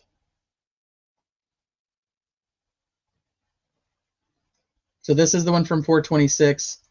This is the one we're reading today in response to the state's response for a motion on 23rd. So I was probably filed the 23rd, but didn't get on the CCS until the 26th. The defense previously provided to this court Exhibits 1 through 3 in its memorandum. Exhibit 1 is a copy of the envelope containing the Todd Click letter and the information which is stamped received May 1st, 2023, Carroll County Prosecutor. The prosecution did not disclose the letter to Mr. Allen's counsel until approximately September 8th of 2023, which is 4 months and 4 days after the prosecution's receipt. The letter and documents sent by Todd Click clearly show that he, Click, and 2 other law enforcement officers, Ferenczi of the Terre Haute Police Department and assigned to the FBI Joint Terrorism Task Force, and Kevin Murphy of the ISP, believed that third-party suspects were involved in the murders of the victims, and that the evidence against Richard Allen was not nearly as compelling as the evidence they had unearthed on certain third-party suspects. Because of Click's concern that the prosecution was neglecting the evidence gathered by law enforcement officers Click, Ferenczi, and Murphy, he hired a lawyer to help draft a letter to Carroll County Prosecutor Nicholas McClellan to alert him that he believed that third-party suspects were involved in the murders. It is hard to imagine a more exculpatory type of letter than one in which an investigator is courageous enough to detail that he and 2 other investigators believe the prosecution may have accused the wrong man. Click's fearlessness also involved going to the lengths of hiring a lawyer to proactively steer the prosecution toward the actual killers and away from possible injustice against an innocent man. Additionally, through his letter, Click wanted to ensure that the prosecution had received all the evidence that Click possessed of the other third-party suspects that should be turned over to the defense. The prosecution failed to retrieve the evidence from Click until approximately August 30th of 2023. The prosecution only retrieved the evidence after it realized that the defense had learned of the third-party suspects through other documents. Remember, they were doing all the depositions with law enforcement at the beginning of August, and they were asking, and the attorneys were asking these officers about these other people. And then they go, oh, hey, we'll bring in Todd Click, tell him to bring all of his stuff, and tell him, like, we're gonna tell him, why Richard Allen is the right guy. You don't see me rolling my eyes, but I'm rolling my eyes because Nick's argument to this is, oh, no, we'd already essentially given him everything from that investigation because it was just, copy. It was essentially the ISP had our unified command had already done the investigation, and so there was nothing new there. But according to Todd Click, when he takes the stand on March 18th, he says, hey, they didn't tell me anything about why they believed it was Richard Allen. They didn't give me any assurances on that it was, that Richard Allen was the right guy. They essentially just took all my info and all my documents and all my videos and didn't say anything. And my thought to this has always been, even if you don't want to tell Todd Click why you think Richard Allen is the right guy, why don't you tell Todd Click all the things that you did as the unified command to clear the people he suspected? Wouldn't that have been the easiest way out of that? We can't tell you everything we've collected against him. There's a gag order. You're not part of the unified command. But here, we can tell you this is everything we collected to clear the third-party suspects that you had. And that is exactly why when people are like, unified command cleared all the Odin stuff, I do not believe that, because they easily could have just said, hey, here's everything that you got. Here's everything that you had. This is everything we did to follow up on it. Every search warrant we executed. these people all had alibis. They all, we got their phone data. We did their search warrants. But no, instead, Unified Command actually had search warrants for certain cellular phones that they never actually executed. They never even went and tried to figure it out.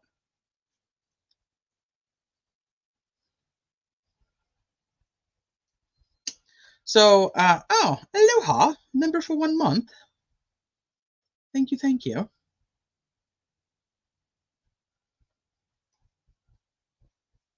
Let me double check and see if I missed anything.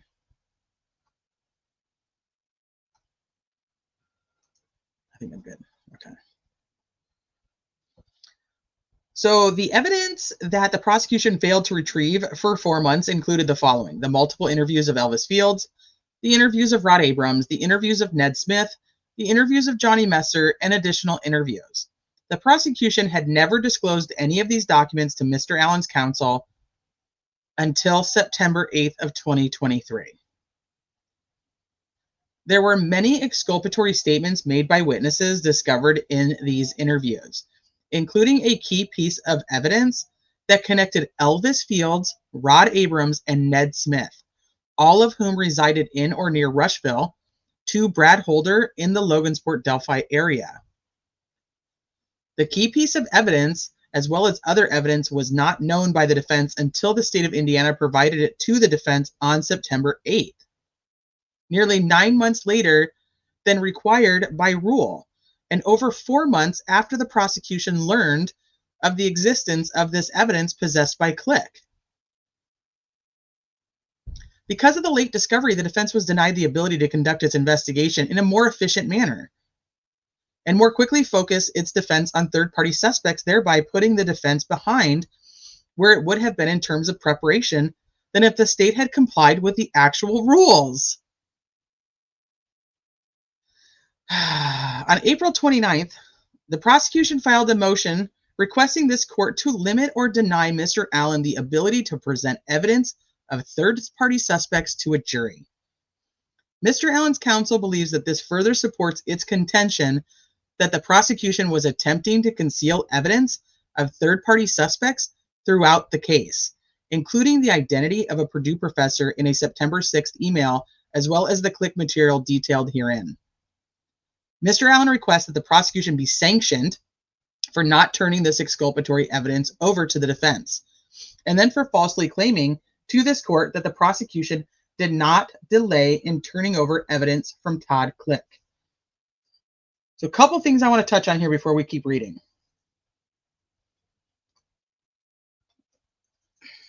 I think the biggest example I can come up with when it comes to like a prosecutor being sanctioned for not turning over items in discovery that I think most people would probably know about is in the Lori Vallow case.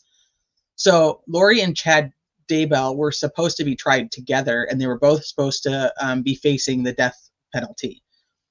There was a piece of evidence that was not turned over in time for the defense team to be able to have their own experts look at it. And so the sanction that went to the prosecutor was that Chad Daybell, who had been requesting to have the trials severed, was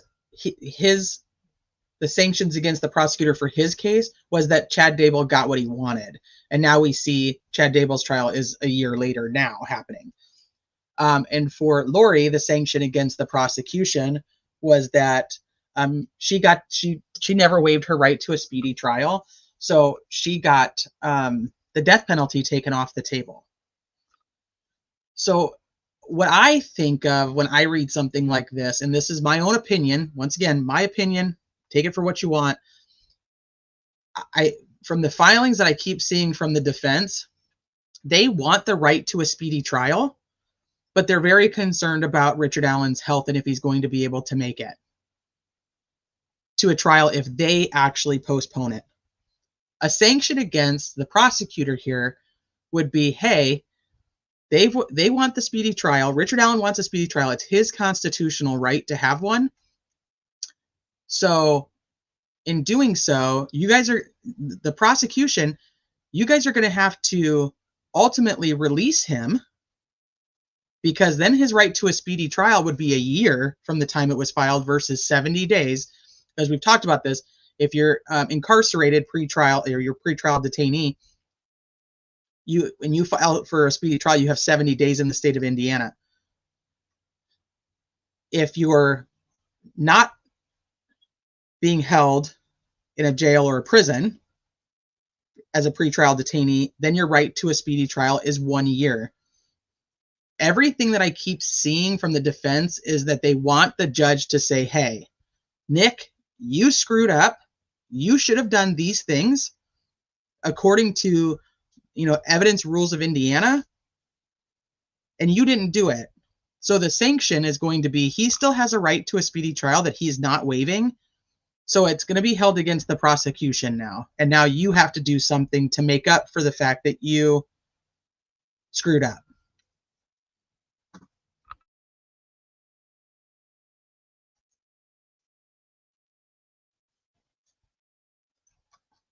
Yellow Jacket told me of a case in D.D. that was goals done much like this one, was overturned about a year later and the state didn't reciprocate. Oh, re-prosecute. I don't know. I apparently can't read.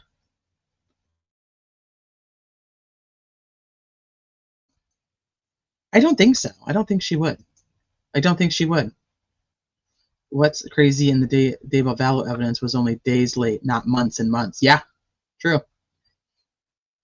Did you need Sleuthy? She's washing dishes. Look at the members. I'm just scrolling through chat, seeing what I've missed. If there's anything. Holman only accepted the professor's answers to his specific questions about Odinism.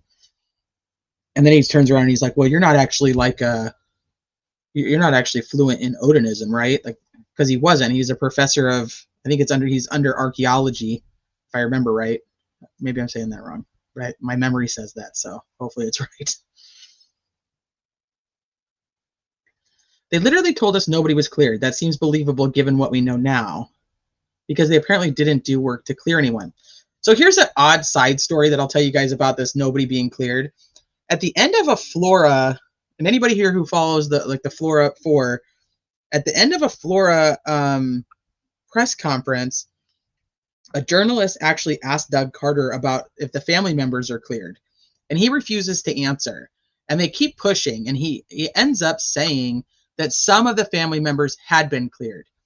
And if memory serves, this was in like 2018, 2019. But then in 2021, he does another press conference. I think it was actually for Delphi around that time. I'm gonna have to go look at the dates, but I know it's the two different, or he does an interview. He does an interview, and he actually says, he's asked again if the family's been cleared, and he says, no, nobody's been cleared. But like a year and a half prior to that, he actually said that some of the family members had been cleared.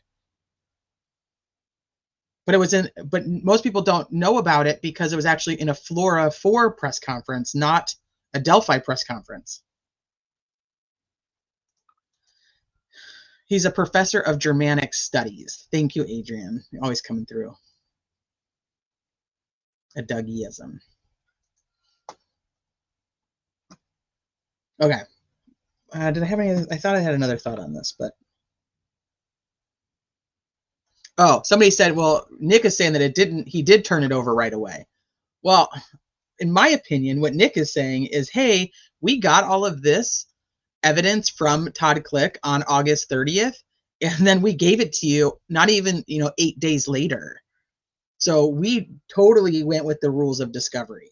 And the defense is arguing, yeah, no, you got the letter back in May, and you didn't do anything about it until we told you that we knew, and then you decided to do something. I don't know. So the email concerning Purdue professor Jeffrey Turco. In paragraph 16 of his response, the prosecutor asserts the state of Indiana did not mislead or lie to the defense in an email. Yeah, very short and to the point there. This short assertion consists of just 15 words, is false. Mr. Allen's counsel provided the prosecution's September 6, 2023 email to the court as an exhibit to the defense reply to prosecution's response to the third Franks memorandum on April 8th. But these are all things that they've given her, but she's not holding a hearing on them. She's not actually looking at any of it. So it's like, I think that's why today I'm just like so frustrated with this, because it's like you can almost feel like they're banging their head against a wall. Like they can't get in front of the judge to actually get anything out and say, hey, like we're making these big ass filings. You're mad that they're so big. We're attaching all of this evidence to it. You're mad that you have to take the time to go through it, but you won't hold a hearing for us to go in front of you and show you all this evidence.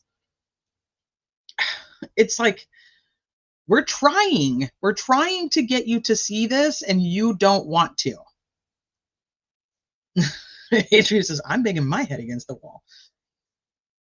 The reply is also provided the context of why this email was false and misleading concerning the identity of the Purdue professor. If any of us remember that, we know that that is when they're actually showing, hey, Holman is already talking to the Purdue professor to set up a meeting, and here's Nick telling us, we're not sure if we're ever going to be able to figure out who this person is, man or woman. We don't know. Not instead like, yeah, they've already figured it out and they're setting up a meeting with him. We'll let you know when it's done. No, it is a lie. I don't know how he lied. Furthermore, in his September 6th email, the prosecutor failed to disclose to the defense that at that time, September 6th, the prosecutor had already had in its possession the Purdue report, and had in its possession of that for at over 2 weeks at the time the prosecutor sent the email. The state of Indiana failed to turn over to the defense that exculpatory document until October 4th, 2023, and only upon request of the defense. Because remember, they didn't have the Purdue report. They were looking for it. And then they were like, they finally got it right before the Franks, the first Franks. And then all of a sudden, here's Barbara McDonald on TV, and she already had the Purdue report. Apparently, the prosecution believes that with this court, it can simply make an assertion without facts, arguments, or supportive documentation, and that will be enough for the court to ignore the defense's request that the prosecutors be sanctioned for providing false and misleading information to the defense.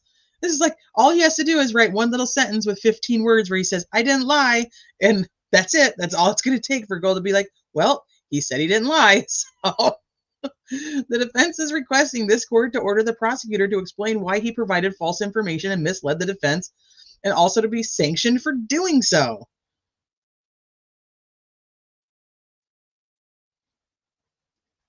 I don't know how. The defense rejects the prosecution's assertion in paragraph 7 of its response that all the information minus the SOPs and the chain of custody documents was already in the possession of the defense. On Friday, April 26th, the prosecution turned over a multitude of documents, including an exculpatory piece of evidence concerning phone pings that was contained in a report written by Steve Mullins of the Delphi Police Department on August 23rd, 2017. So we just went over the whole phone pings. Hi, Dr. Vonda. So he's saying we did not have this. We did not have this document that had to do with 44 pings and this phone not being in the area. We didn't have any of that. And he's trying to say that it was just the SOPs and the chain of custody. Mr. Allen's counsel previously asked multiple times for the prosecution to turn over narrative reports related to phone activity, such as the geofencing and the pings. And the state of Indiana has continually told the defense that it has no such reports. There are no reports. Nothing exists like that. The exculpatory report the defense received on Friday, April 26th, 17 days before trial begins, provides evidence that the victims were not at the crime scene on February 13th, 2017. Okay, so this is why I was saying, like, on the other one, are they actually suggesting that they were not there? The girls were not there. Just commenting. Have a good one. Thank you for being here. All right, I'm gonna grab a new soda real quick. Give me 1 second.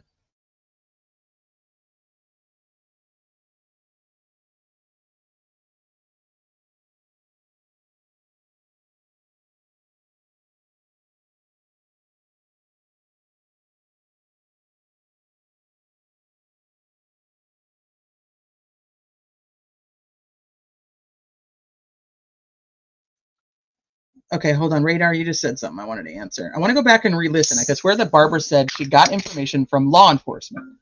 She said she got it from Ron, and then I said that they don't leave a PC, and then they don't leave a PCA behind. Okay, so two different things. So she had contacts in law enforcement where she was getting some reports. The claim was about the Ron Logan PCA that she said she got directly from Ron.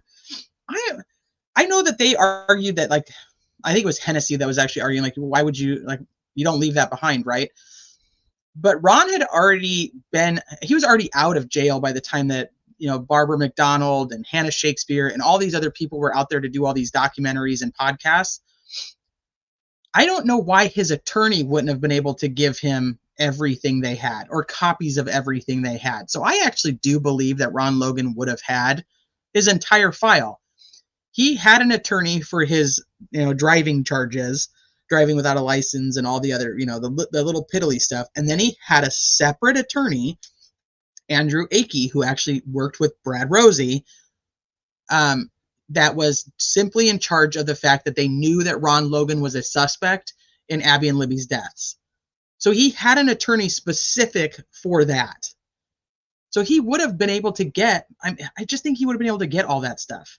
It wouldn't have had to have been left behind. Yeah, I think his attorney gave it to him. It was a Dr. Pepper opening.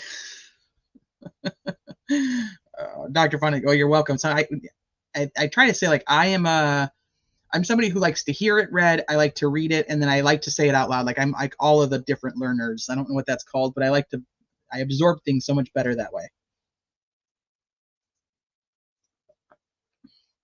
Malibu says it's about documenting goals and the prosecution's failures. Obviously can't force them to be respectful of the law and procedure for this defendant. Exactly. So they got to get everything on the record. Like, here, we kept trying, but nope, we couldn't get anywhere.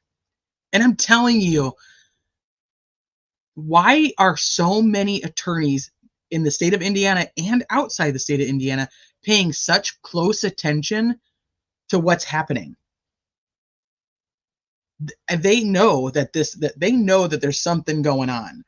They're not just watching to watch. And I'm not talking about like podcasts and things like that. I'm talking about actual attorneys that are there, the ones that were putting in what's it called? The Attica, the briefs that they were adding to like the Supreme Court filings. They're watching. Like, they're all watching what's happening because they know that there's something wrong.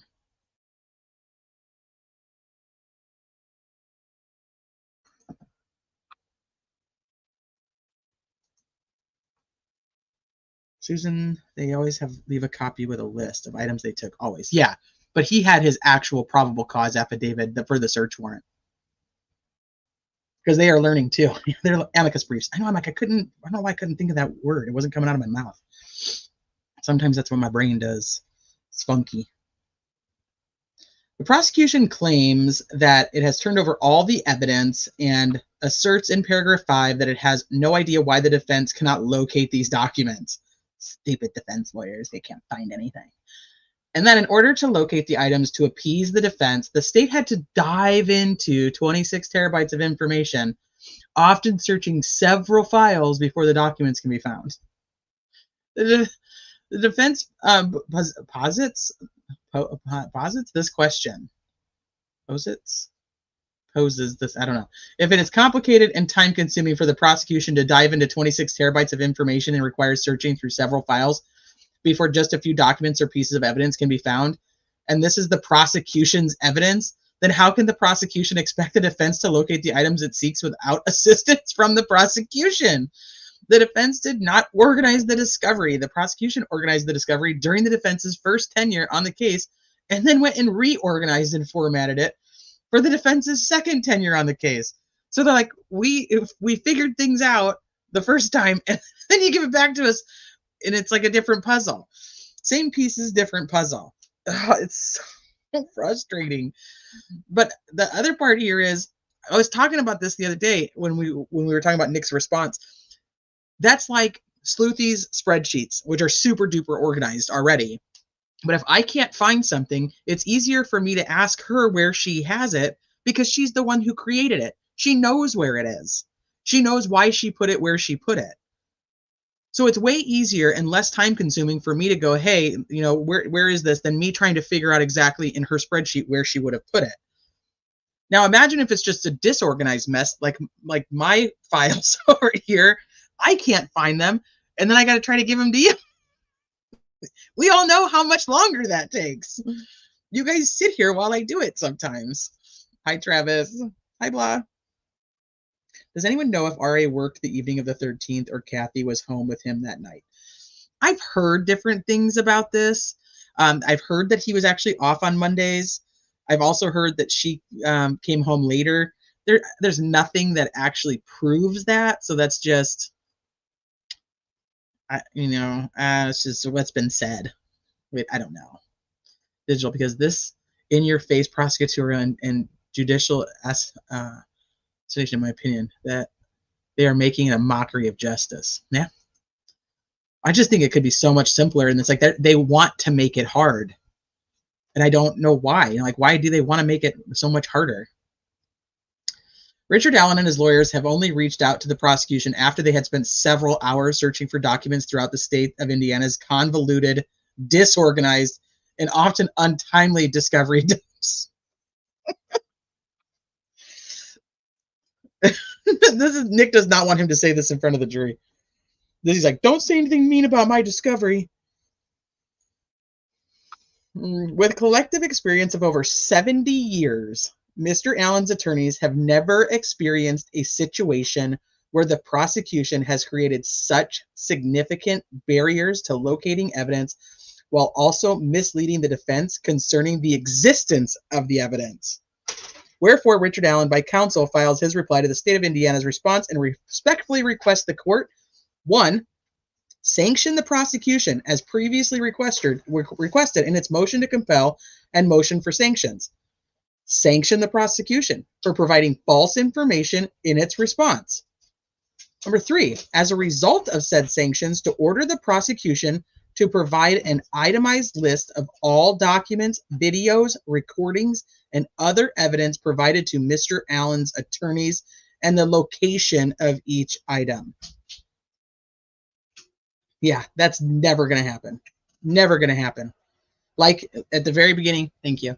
At the very beginning of all of this, Nick said, that's not my, I don't have to do that. I don't have to do that. I don't have to do your job for you. You can figure it out. I just have to give it to you. Even if I give you the same thing 10 times and give you one thing one time, it's your job to figure it out, not mine.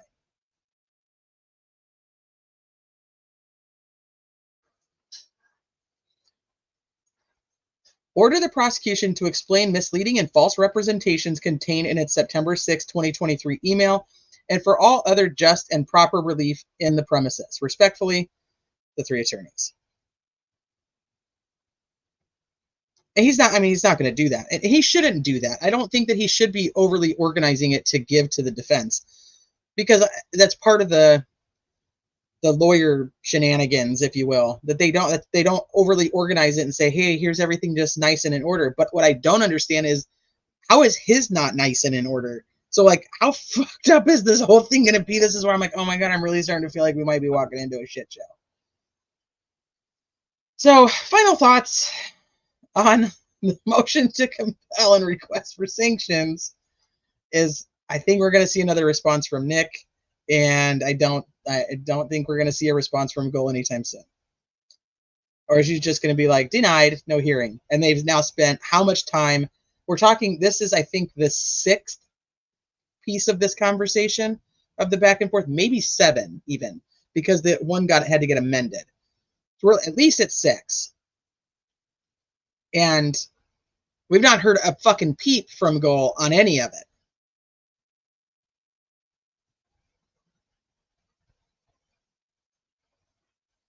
So final thoughts is, I don't think anything's going to happen. I just don't. Diamond Eyes Digital. Type 1 diabetes giving me a hard time. Love sugar too much. Ooh. I think I told you guys my oldest is a type 1 diabetic. It's a struggle with a teenager, let me tell you.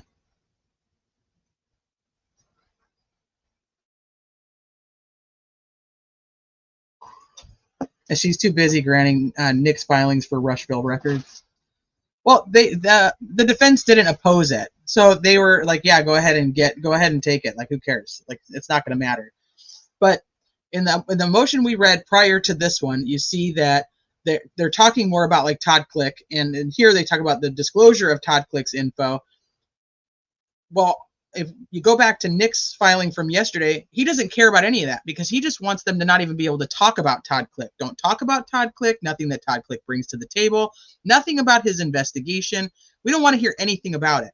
So how can you prove third-party culpability if the investigators who investigated the third parties, you don't even want to allow them to even have a voice? So not only does he want to shut out the third party, but he wants to say, hey, nope, this investigator over here, we can't listen to anything he has to say anyway. Hi, James.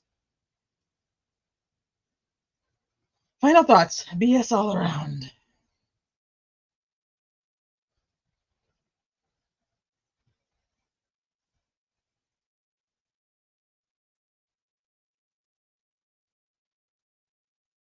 All right, let's see. What do we got next? I think we probably, let me read this one first.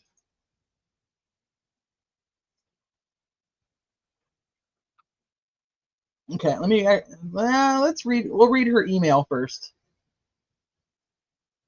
We'll read her email. So this is an email that was attached to this one from Judge Gohl. It's a response to Brad Rosie, and everybody else is CC'd on it. And so we'll read through this first, and then we'll read through that motion. I don't know. It's so frustrating, you guys. I don't know what's going to happen here. So good morning. I will answer your questions as follows. And then this is redacted, I believe. The intent is that the jury selection will take 3 days. Court will be in session in Allen County beginning at 8:30 a.m. and concluding when we conclude for the day. You have all been provided with the sub-panel list broken into morning and afternoon sessions. I will forward to you under separate email the seating charts for courtroom 1 and the strike sheets we will be using for the selection. The selected jurors will be sworn in upon selection and ordered not to speak or communicate with anyone about the case and to conduct no research on the case. They will further be ordered to return to the Allen County Courthouse on Thursday morning with their luggage and personal effects, which will be searched by law enforcement officers to ensure that they are bringing nothing electronic or illegal. Once that is complete, they will be transported to their hotels by my staff. The order I referenced above contemplates an invitation to the media to meet with me in the Carroll Circuit courtroom on Thursday afternoon so that they can take photographs of the empty courtroom and B-roll footage of the courtroom for their stories and broadcasts and to receive their press credentials. So not allowing cameras in the courtroom, so she's going to let them come in and take a bunch of, empty courtroom ones where they can, use it for, they'll be able to use it for when they do cover the story.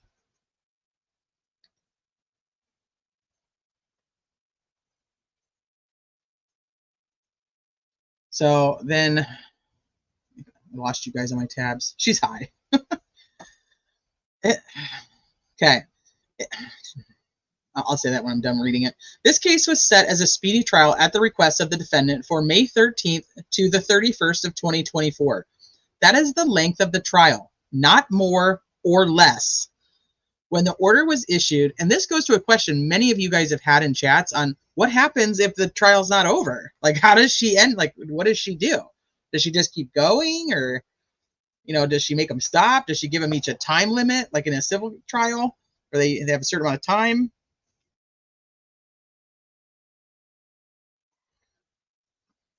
So it's not more and not less. When the order was issued, not one attorney notified the court that the length of the trial was insufficient.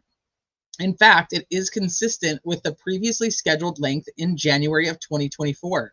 I intend to start court every morning by 9 a.m. and recess for the day around 5 or 6 p.m. That's going to be a long day. Court will be in session on Saturday, perhaps for the entire day if necessary. Court will be in recess on Sunday to allow the jurors and the parties to rest. I have tried death penalty and life without parole cases in this amount of time. all of them with multiple victims. I am unaware how many witnesses the prosecution intends to call, nor how long their case will take to present. The defense is claiming it will take a couple of weeks to present its case. I'm unsure what exactly the defense intends to even present. I'm quite familiar with the law regarding third-party perpetrators, and unless the defense can provide a nexus between any alleged third-party perpetrators and the charged crimes, those allegations are unsupported and will be inadmissible.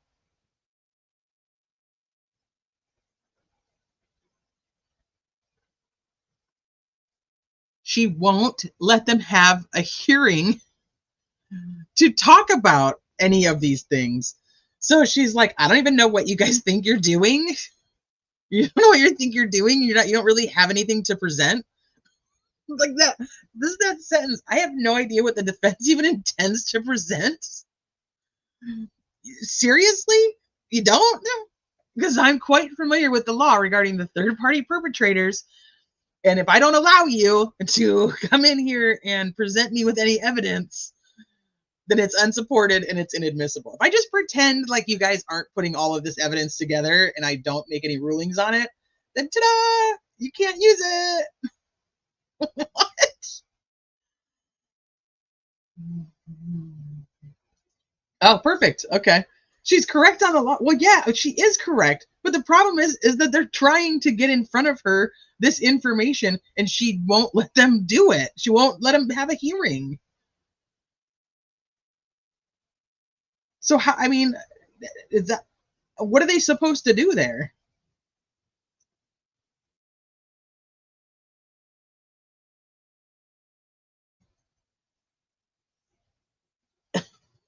She's like, nope. Mm-mm. If I don't let it in, then it's inadmissible. Please be prepared to present your cases timely. Have your witnesses available quickly and promptly. I look with disfavor on counsel attempting to manipulate the presentation of evidence by timing witnesses poorly. That conduct will not be permitted. The jurors' time is valuable, especially since they are sequestered and away from their homes, families, and jobs. Please respect the sacrifice the jurors are making.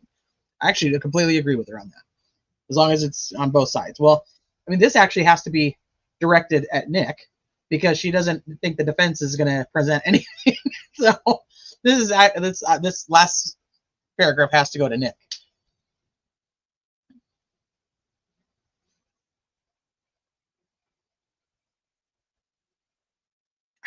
I'm right there with you. Can you imagine that coming from the judge, from Judge? He lets the defense run wild in protection of the. Well, typically, the judges do. They're overly protective of the constitutional rights of the defendant, and I say this all the time, but the trial is the case against Richard Allen, right? It's not about people, like it's about justice for Abby and Libby. It's not the trial of Abby and Libby. It's not. So they typically will do everything they can. A judge will do everything they can to protect the constitutional rights of said defendant. Now, she makes a statement here though about like I don't know how many witnesses that the state plans on calling or how long they plan on taking to present their case. Well, she doesn't know that because she hasn't actually set up a hearing to talk about any of this stuff heading into trial. She would know this had she actually done her part and set up the hearings so that she could be going through all of these things in preparation for the damn trial. That's her own fault. Now, they don't have. She's like, well, nobody said anything about it at the beginning when I made this schedule. Well, they didn't have the opposing parties' witness lists or what their plans were. Now that we're closer to trial, they do. They're getting that. They're exchanging their witness lists. Even today, the defense sends over supplemental witness lists. So I don't know when this was set, if they would have been able to do that. And her saying, well, that's the same length that was scheduled back in January of 2024. Well, then that's on Nick, because Nick's the only one who knew how long his case was going to take to present. I don't know. That's my opinion of it. So now we'll go to what Rosie has to say about this situation. To rule on prior motions, the defense has to get stuff on the record via offer to prove, which takes so long. Yes, it will.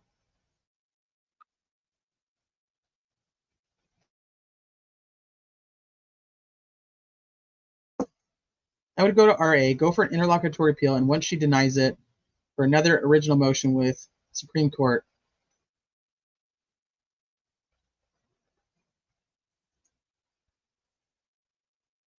If RA's counsel fails to establish a third-party perpetrator, that's for the jury to decide. Well, it's for the judge to decide what evidence is going to be brought in based on law, based on the rules of evidence. But she won't hear anything to make the decision. So it's third-party defense can't randomly defame people. You need some substance because other people also have the right to being innocent. Correct. But that's where I keep going. They're trying to give that information to her. We don't even see all the information because a lot of it's in the evidence that they're, attaching to, the memorandums and such that we don't actually get access to. When did this letter come out? In response to what? You'll know why that came out. So it's attached to this motion for a pretrial hearing, where he talks about that. Well, you'll understand more, I think, when we read through this one. So it came out today, though. Comes down, Richard Allen, his attorneys conduct a pretrial hearing to address scheduling and other procedural matters involving the jury trial in this case. In support of said motion, defendant Allen states as follows. On March 6, Richard Allen filed his motion for early trial. The motion did not make any references to the anticipated length of said trial. The motion satisfied the requirements of the Criminal Rule 4B. On March 7th, the court issued an order granting said request and set the matter for jury trial between the dates of May 13th and May 31st. The order was uploaded to the chronological case summary on March 11th. Between March 7th and April 25th, there were no communications from the court to the parties as to any matters associated with the procedural aspects of the jury trial. No, she made a statement to the news. Oh, that's such bullshit.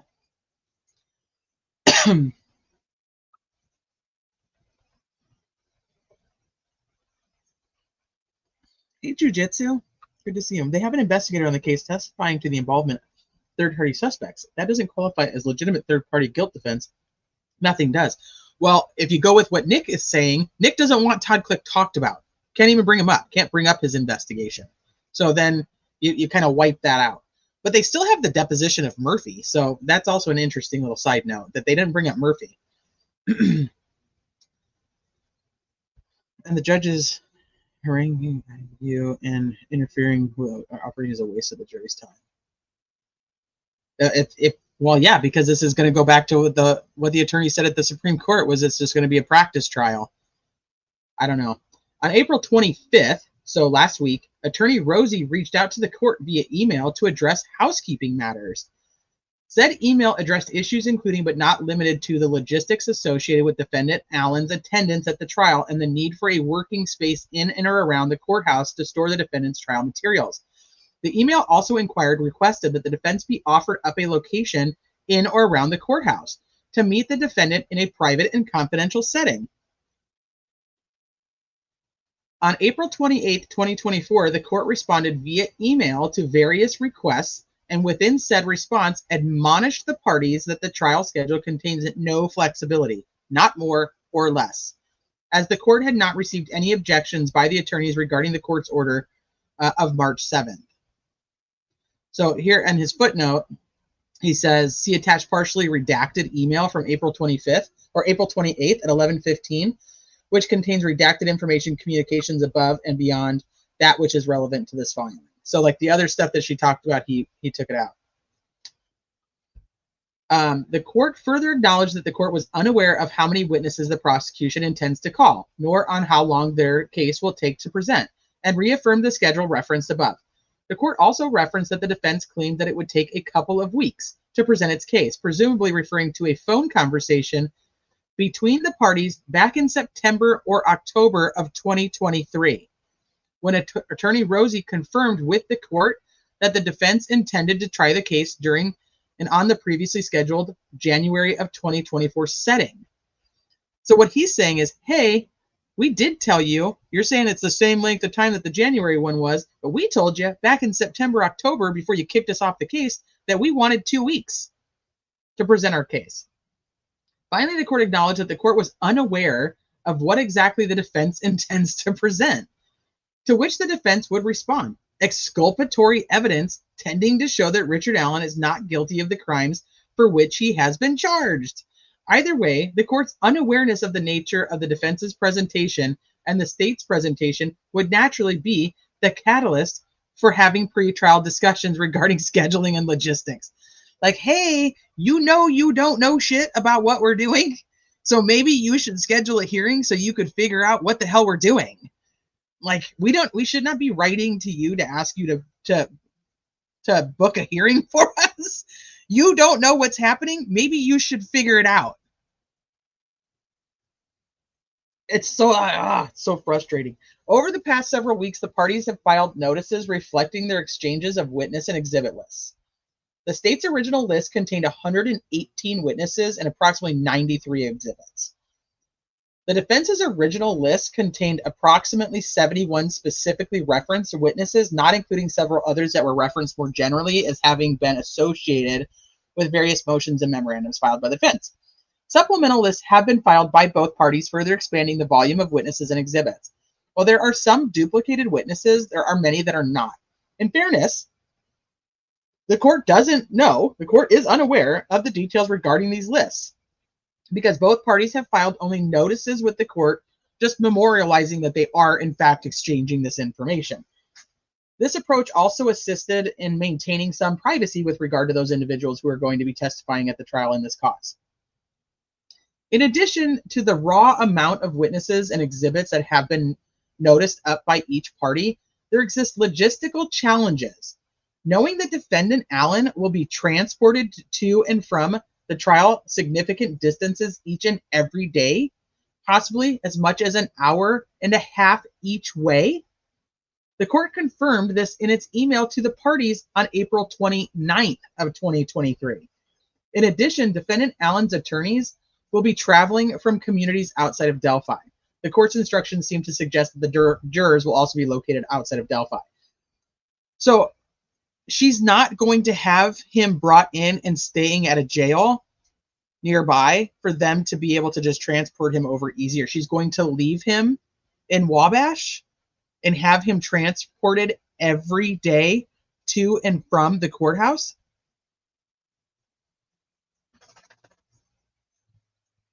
What kind of bullshit is that? As a clusterfuck. Yeah, I would refer to it that on YouTube as well.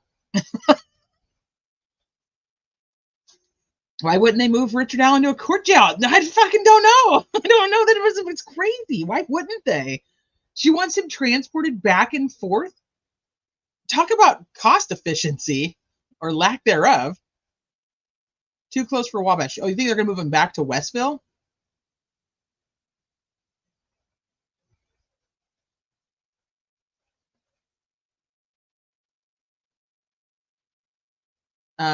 Email parties on April 29, 2020. Oh, good catch there, Robin. I don't know if that's a typo. I'm assuming it's a typo because the other email is April 28th. I'm assuming it's a typo, but I don't know. That's a good call out there. I didn't catch that.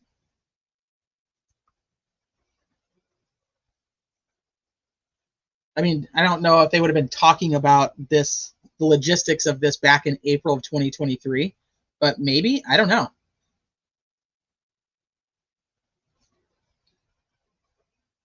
$4 is Wabash, but I thought 4 hours was from Allen County to Wabash.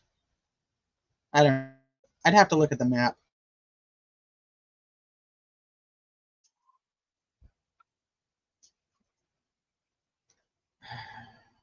So the attorneys are coming from outside of Delphi, and the jurors are coming from outside of Delphi.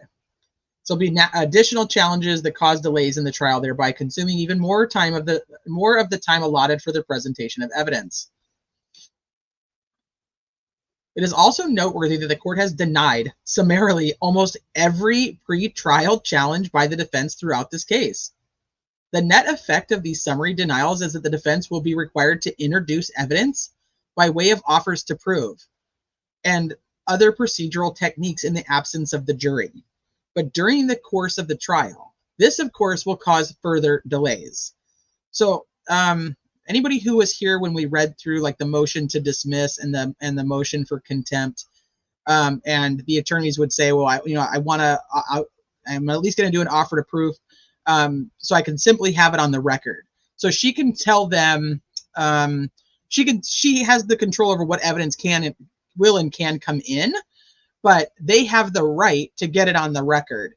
Now, we heard it, when we were reading through the transcripts, we heard it in the March 18th hearing, but there was no jury. So now if they have to do this with the jury seated, that means the jury has to leave. And then they have to do it with the witness on the stand or just to the judge. And they have to do all these offers to prove to be able to get their evidence on the record. Whether she's going to allow it in the trial or not, they still have the right to get it on the record. So what he's saying here is, since you won't let us come in and talk to you, and you won't have any of these pretrial hearings that we're asking for and we've been asking for so we could actually, move forward correctly, you're going to force us to have no choice but to do these offers to prove while trial is happening so that we can make a clear record, whether you deny it or not. We have the right to do that. So the net effect of these summary denials is that the defense will be required, to introduce it. This, of course, will cause further delays. Federal courts have a well-documented history of regulating the presentation of evidence to ensure the orderly disposition of both criminal and civil cases. This approach is much less evident in the context of state law.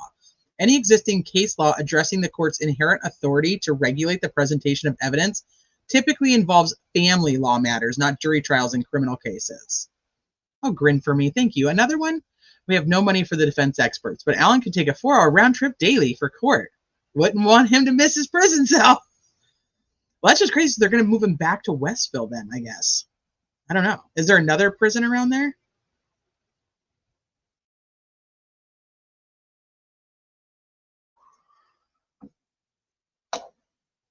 Yeah, make Gold pay for it. That'd be interesting. Just checked. Westville is 1.5 hours. Wabash is 2. Delphi Court. Okay. Pendleton. Is there a prison Pendleton? How far is that one? Does Gold have to let them include their offers proof? Yes, she does. Because they have to be able to make a record.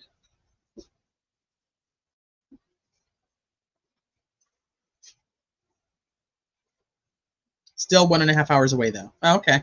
So it might be a different prison.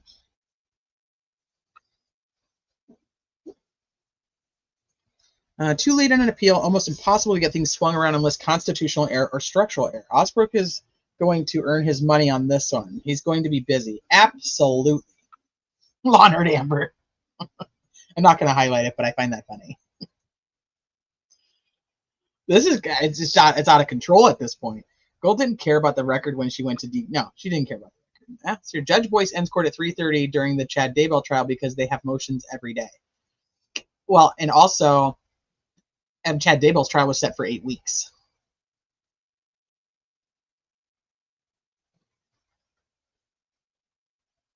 Think she's going to make Liggett driving back and forth like she did for the hearing?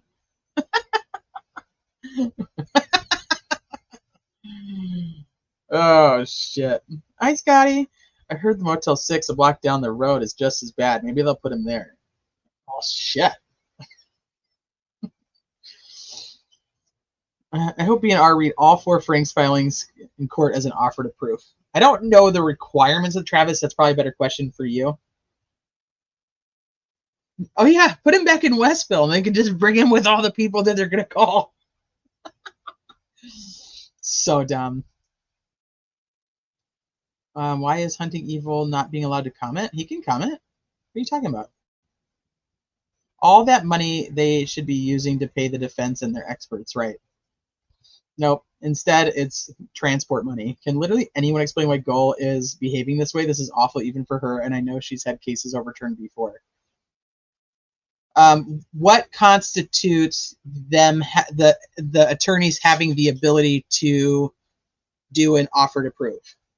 Like, what does it have to, where she can't deny them the ability to do it?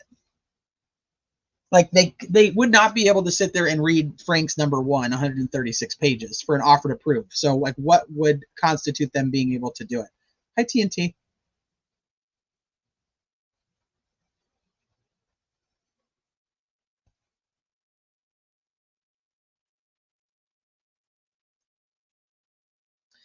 Okay, so any existing case law addressing the court's inherent is for family law and not jury trials and criminal cases. So they use this one.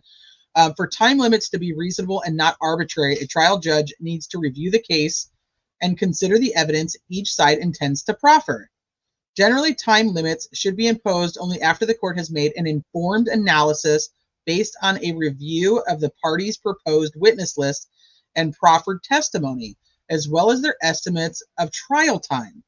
When a court sets limits on presentation of evidence, even before the listing of proposed witnesses, it will be considered an apparently arbitrary limitation imposed in the interest of conserving judicial resources. Hey, Stephen, if you do not think this was a railroading of an innocent man before, surely you can see it now. I just wonder if anybody who was so pro-prosecution doesn't see it. Like, do they still just think, well, it's the defense team, they're just a bunch of fucking liars and they're just putting all this together, you know? What do people, that's where I kind of go, like, how do people really not see that this is, like, the legal issue behind it? A brief summary of what the witness would testify to. But that's what I'm saying. So they can't just read in their own Frank's motion, but they could do, like, hey, if, like they did with Amber Holder, if Amber Holder was allowed to testify, this is what she'd say. Yes. Oh, God. I don't care. I don't know. It's weird.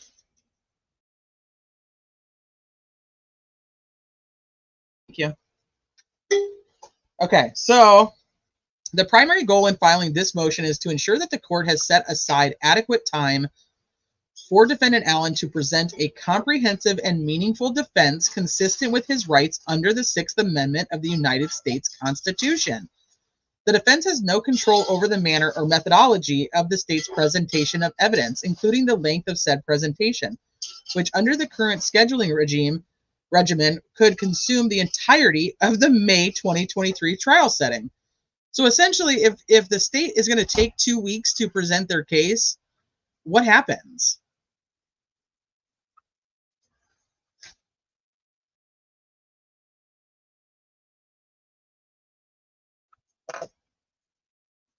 Ooh, that's not true, but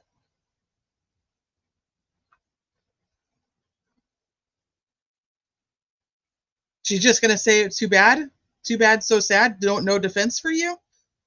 And then there's just, yeah, they'd be shit out of luck, but it's an auto appeal. That's what I'm saying. Why would she want that, though? That's like the only, like, real strike against judges, from my understanding, is how many of their cases are overturned on appeal. Like, that is what gets them looked at by saying, guarantee, but the timeline she set up, Nick will definitely use up all that time and make sure that there's none left for the defense. She basically says in the email, I'm not going to let anything in, so I don't know what you think you need. I know. As I read that, that's funny. Bob said she will end it. Too bad, too sad. So sad. It's awful. Oh, God. That's so dumb. Well, Alex lurks in comments under new name. Said, oh, lost contact. He tried using me. I don't know what that means, so. Nick's traveling circus of jailhouse snitches will take up at least the 2 weeks. They think what you said, and no, they don't see it. Oh, hi, John. Would not someone staging a scene be worried about being seen by the property owner? That's a... Well, you got Steven here for that one. Then she filed something today. She filed something today? I didn't see her file anything today.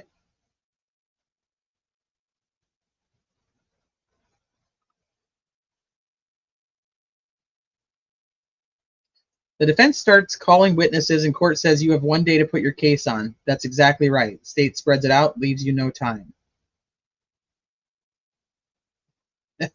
See, I knew you could handle that one. In my opinion, it's okay for Nick because then he gets to decide if he prosecutes again and gets the time he wants.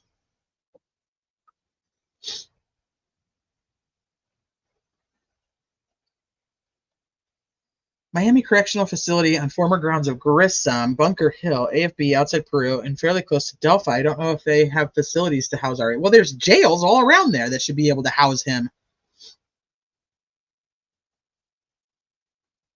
Just like she did for the motion to dismiss.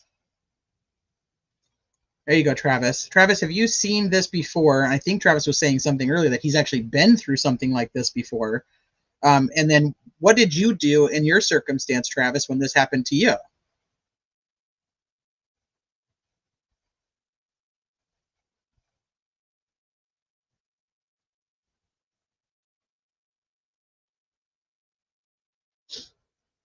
Even at the hearing, she was like, can we get on with it, make your point, etc. I think the judge actually thinks the lawyers are not credible and she already has Alan in her head guilty no matter what happens. Well, that's the way that they present it for sure. I don't know if this has anything to do with Richard Allen. She just really doesn't seem to like them. She should buy Richard Allen a protein drink mix. Chicken and tuna off commissary. Try and get him healthy. Posted a list on Twitter of drive time to prisons, jails, and Fort Wayne, Delphi. Oh, perfect catastrophe. Thank you. Travis said he stood his ground and had people ready to get me out of jail for contempt. Seriously. So were you allowed to then ultimately present the defense? Your defense or your client?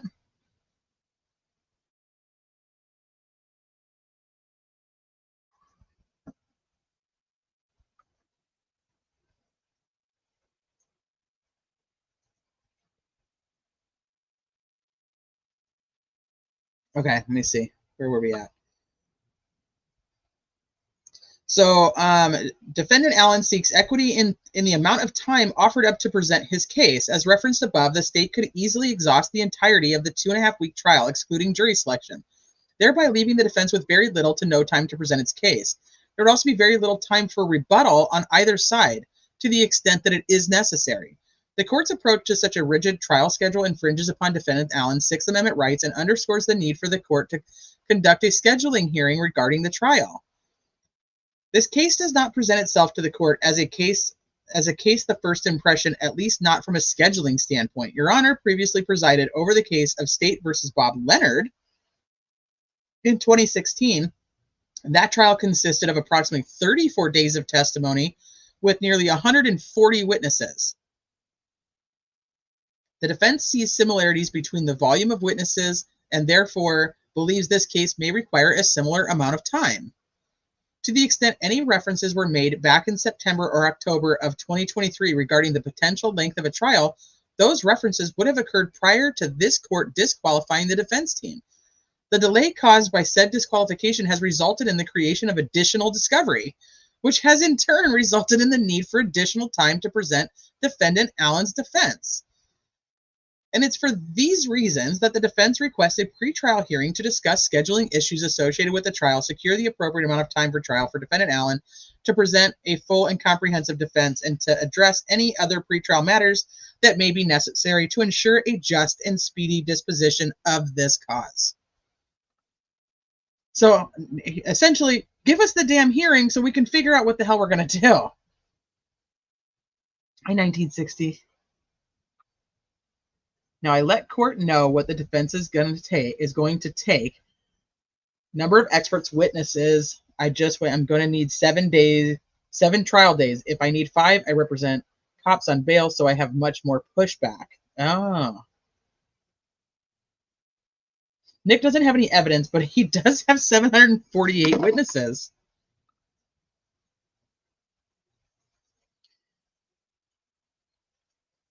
Yeah, I would overestimate too. I don't know why she would be so rigid. Is a very kind word here, in my opinion.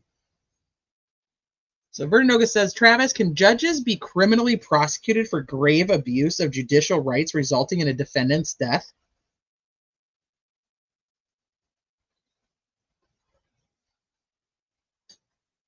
Yeah, we do. We just have to sit back and watch it happen.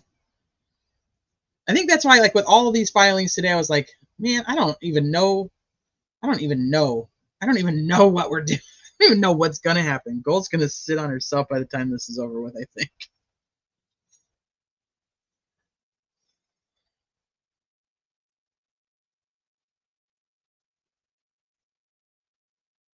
I don't know.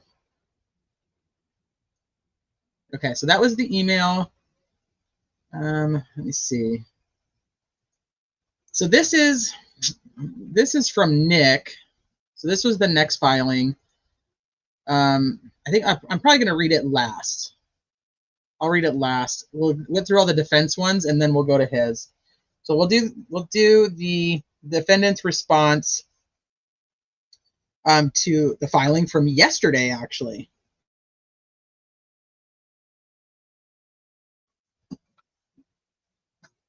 So this was the defendant's response to the state's motion in limine and request for a hearing. So it comes down, defendant Richard Allen by counsel Brad Rosie, in his response to the state's motion in limine filed marked April 29th, 2024. We read this one yesterday, so if you guys missed it, make sure you go read it. On April 28th of 2024 at 11:15 a.m., the court directed an email to both the state and the defense addressing various legal and logistical matters associated with the forthcoming jury trial. In the second to last paragraph of the email, the court, without any prompting by lawyers from either side, included the following statement. I am quite familiar with the law regarding third-party perpetrators, and unless the defense can provide a nexus between any alleged third-party perpetrators in the charged crimes, those allegations are unsupported and will be inadmissible. So on April 29th at 12:09 a.m., the state, without hesitation, accepted the court's invitation to limit evidence regarding third-party perpetrators. See, paragraph 7 of the state's motion in limine is proof of this fact. I think I still have this one up.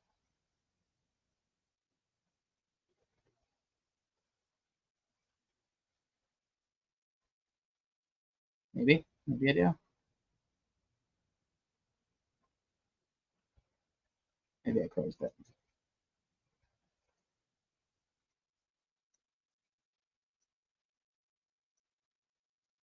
No, I guess I closed it.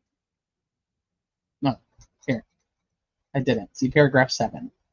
Here's the attempt to introduce evidence of third-party motive that is not relevant. So this is Nick's filing that we got yesterday. Yellow Jacket. I got your nexus. Where he's essentially saying, yeah, we don't want to talk about Odinism. We don't want to talk about cults. No Brad, no Patrick, no Johnny, no Elvis, no Ned, no Rod, no Keegan, no Jerry, no Ron.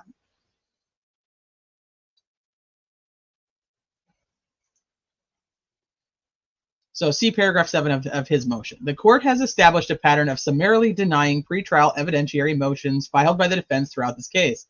The motions have been denied despite the defense supporting many of its motions with evidentiary support in the form of video interviews, audio interviews, crime scene photos, affidavits of witnesses, and various other forms of corroborating documentation. In contrast, the state's motion in limine contains no supporting documents or other information justifying any limitations on the defense's ability to present evidence regarding third-party perpetrators. They're just like, nope. He's just like, nope, I don't want you to talk about these people, and don't be mean to me, and don't talk about what a mess discovery is. Defendant Allen's defense team is quite familiar with the law regarding the admissibility of evidence of third-party perpetrators. So they also put in here the redacted email. Evidence of third-party perpetrators, which requires only that defendant Allen establish some connection between the third-party perpetrator and the crime.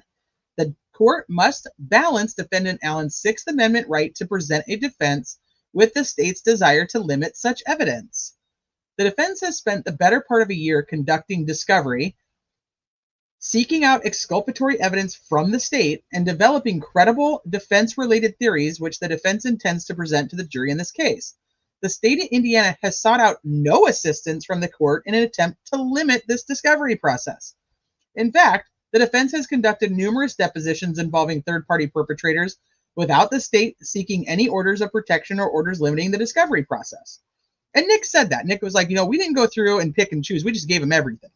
We just gave you everything. Well, and then it comes like, well, we thought we gave you everything, but we actually didn't give you this, or we didn't give you that, or we found these other interviews, and we'll give them to you now.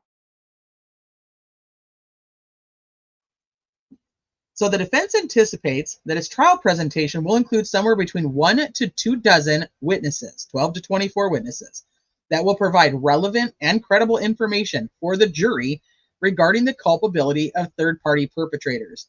To the extent the court carries out its warning referenced in the April 28th email, the trial will be reduced to unnecessary delays due to lengthy offers to prove and lengthy delays due to large gaps in the scheduling of witnesses to appear for trial testimony.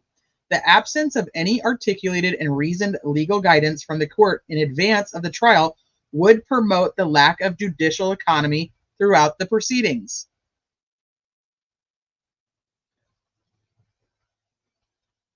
Essentially, you need to give us the hearings because you're the one that's causing the fucking problems here. And here he's not even calling out Nick. He's calling out Judge Gull herself. This isn't even about Nick. This is like, hey, we're taking care of this stuff over here. You should take care of your stuff so that way we can get on with this trial.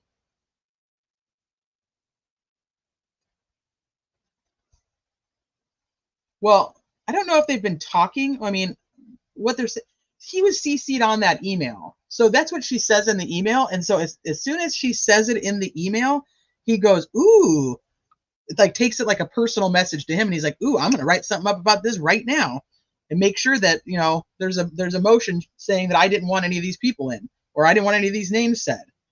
So she writes it in the email. And then he's like, I'll take this opportunity to write it up in a motion. Oh, hey, KD. Thank you for being here.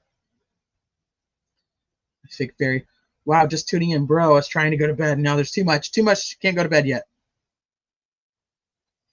I'm almost convinced someone gave the ex parte filings, and then when he used, she was probably like, Nikki, baby, you know better than to let anyone know you saw it. She's giving him suggestions, like the whole course of invest. Yeah, I see that. Like, I'm not going to allow it in, so somebody should probably make a motion.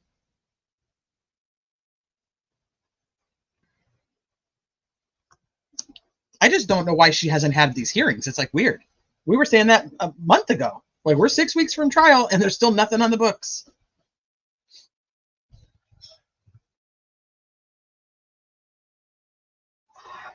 So the defense requests the court set the state's motion in limine for a hearing.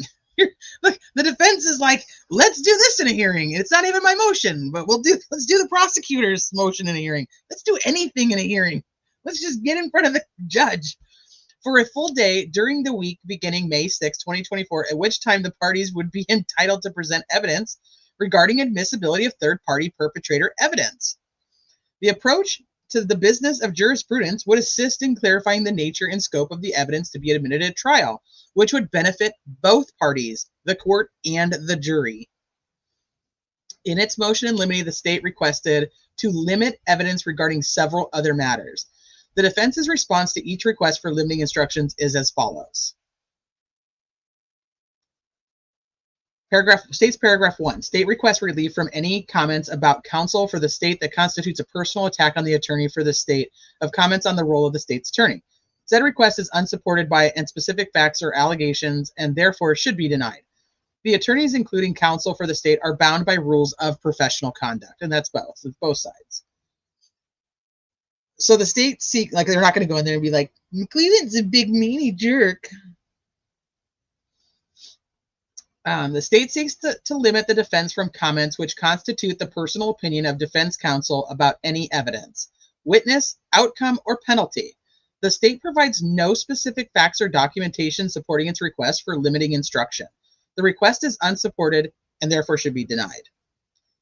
States paragraph 3. The state seeks limitations on the defense as it relates to innuendos or inferences that are not supported by admissible evidence.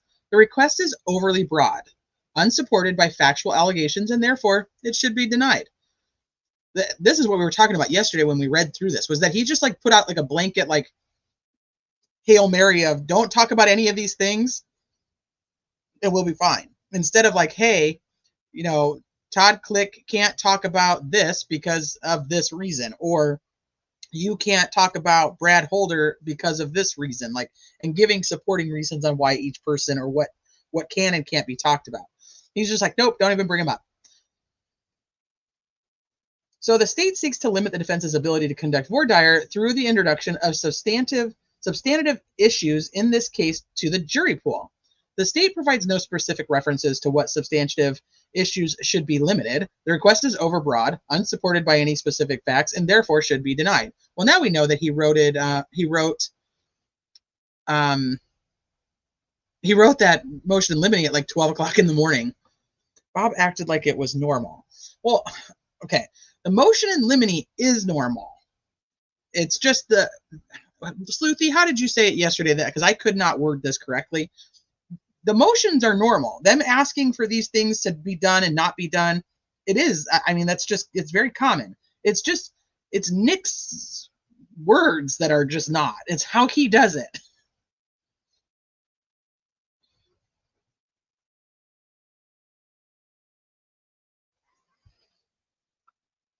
Okay, so once again, overbroad, unsupported by specific facts, and therefore should be denied. The state, in paragraph 5, the state seeks to limit the defense's ability to question potential jurors about their feelings about the credibility of certain anticipated trial witnesses. The state's request contains no specific facts that would support such a concern. The state's request is overly broad and therefore should be denied. Yeah, what do you want to limit? You just want us to not talk. Here, the motion is normal, but the contents are absurd, and that includes his absurd citations that he misquotes, FYI, because he uses them incorrectly. So once again, overly broad. Tell me what you're talking about. You can't just say like you can't just control everything in the courtroom. You have to give us some specifics on what you're talking about. We'll argue back with you on legal grounds of why we can say these things, and you can argue on the legal grounds of why we can't say these things. Instead, you can't just be like, nope, don't talk to me about Brad Holder. The state seeks to limit the defense from introducing hypothetical questions that include facts that are not in evidence or questions that are not helpful in violation of Rule 705. The state's request is overly broad and contains no specific facts or issues for which said anticipated hypothetical questions would be addressed. Therefore, the state's request should be denied. States paragraph 7 and 8 says, see the references in paragraphs 3 to 6 above. Same thing, overly broad. You can't just say you can't talk about this. You got to say specifics and go with what you're asking, and you got to have a legal reason why we can't talk about it. The state seeks to limit the defense's ability to challenge the state's geofencing expert, which is another really crazy thing. Like, nope, you can't talk about Kevin Horan based on relevance. The state's request is overly broad, contains no specific facts which the state is seeking to limit, and it usurps the defendant's Sixth Amendment right to present a defense. Therefore, the state's request should be denied. Paragraph 10, the state seeks to limit the introduction of prior bad acts pursuant to the evidentiary rules. Again, the state provides no specific facts to support its request for limiting instruction. The trial court is granted broad discretion in administering the rules of evidence in a fair and just manner during the course of the trial. The state's request is also overly broad and therefore should be denied. In paragraph 11, the state seeks to limit evidence related to its own failure to provide the defense discovery consistent with the local rule regarding discovery and consistent with Rule 2.5 of the Indiana Rules of Criminal Procedure. However, the state provides no specific facts to support its request for limiting instruction. Therefore, the state's request should be denied. In paragraph 12, the state seeks to limit the defendant's ability to offer up PowerPoint presentations that were created by the state and its investigative team over the course of 6-year investigation in this case. The state's motion provides no documentation to support its request for a limiting instruction, therefore it should be denied. Right, we talked about this yesterday. If they have some type of PowerPoint that just shows all the different interviews that were done, you know, let's say like, I don't know what I use the example of, like we talked to, you know, Joe Schmo, who said he was there at like 7 o'clock that night, and his commentary was completely, or you know, his interview was completely worthless. Like they don't want them to go, like if he doesn't want him to go through 6 years of investigation, just pick, like, we don't want them to go through these people. Here's the people that we don't want him to go through, because it's going to take up the time. It's going to be, you know, monotonous, and they had nothing to do with anything, and here's why. I don't think that the defense would even argue, because that's not who they're going to talk about anyway. So, wherefore, the defendant respectfully requests that this court schedule an all-day hearing on the state's motion in limine as it relates to third-party perpetrator evidence. Defendant Allen believes that said hearing is necessary to ensure a fair and efficient and just determination of the facts to be presented to the jury in this cause. So give them the hearing. They're both wanting a hearing, obviously. Give them the hearing. But once again, my concern always will come back to, I don't know what the fuck she's going to do with it. I don't know what she's going to do. Never can tell. Can't tell. She's just like, you guys don't have anything. You guys don't have anything, so I don't even know what defense you plan. What defense do you even plan on doing? You have no case to present.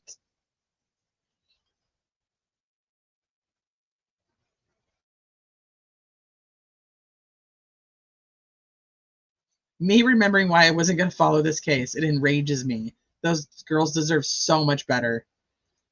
They do. It's just like, they do. I don't know.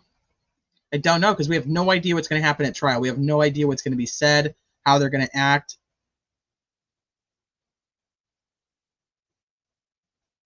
But I will say, if you just look at like the human nature side of things, and you have 12, let's say 16 or 18, depending on how many alternates she has, that are sitting there in the courtroom, they know that the judge is in charge. I mean, I think that most of us, just as laymen, know that the judge is in charge. So if she's treating Baldwin or Rosie poorly and Nick well, I think it will feed off of, they'll feed off of that. And that's a problem. She should have recused herself. She should just do her damn job, really. 1960, thank you. I love my hummingbird picture too. She's absolutely robbing them of resting in peace. The wrong man is being charged, and goal is ensuring their deaths have no dignity by running the trial like this.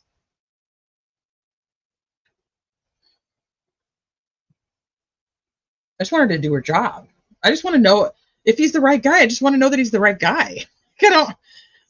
All this shenanigans, and this makes me go like, I was like, okay, once I was telling you guys before, like, I'm so happy that there's going to be a trial, and some of the crap on social media and the rumors and things like that are going to be laid to rest, and we're going to be able to actually see it all. And so I think today for me was the first time I was like, she's not going to let us see it all. Like, she's only going to let us see this specific narrative that has been tried to be pushed by Nick and, his YouTube shills. That's where I'm at with it. And so I'm like, are we ever even going to know the truth? And then if we don't get to see everything laid out, then does it ever end?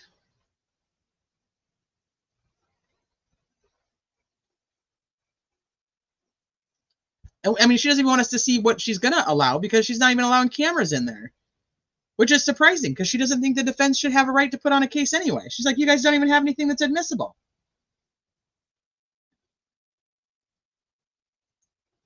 YouTube shills, yeah. The people that Nick, Nick talks to, and they go and put out the propaganda for the prosecution.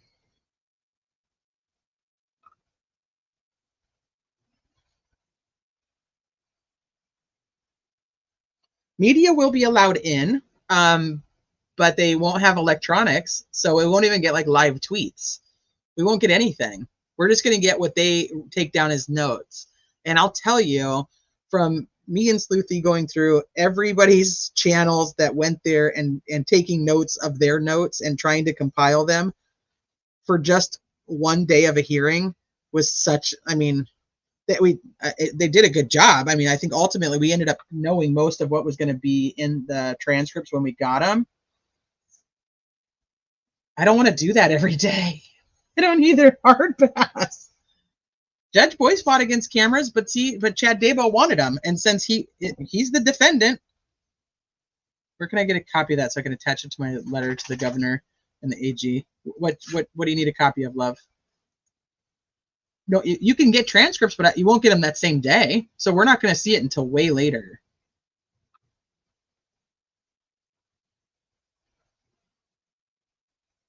I'd much rather just be able to sit here and watch the trial. That would be a trial I would sit here and probably stream every day. The one trial that I'm like, yes, I'll stream it. The whole thing is the one that she's like, nope, you can't see it. But media will be in there. They just won't. They won't have any electronics. Yeah, transcripts won't be available until it's all over. The lawyers can request specific transcripts if they feel that they're going to need them for upcoming witnesses or to impeach upcoming witnesses. But those are short-lived, and they won't be public until everything is said and done.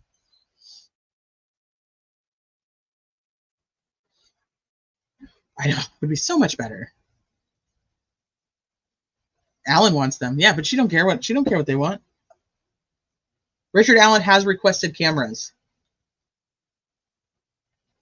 I don't know if they've requested cameras for the trial specifically, though. They were requesting cameras beforehand, back in August, when the trial was set for January. They were requesting them for all upcoming hearings and for the trial, but I don't know.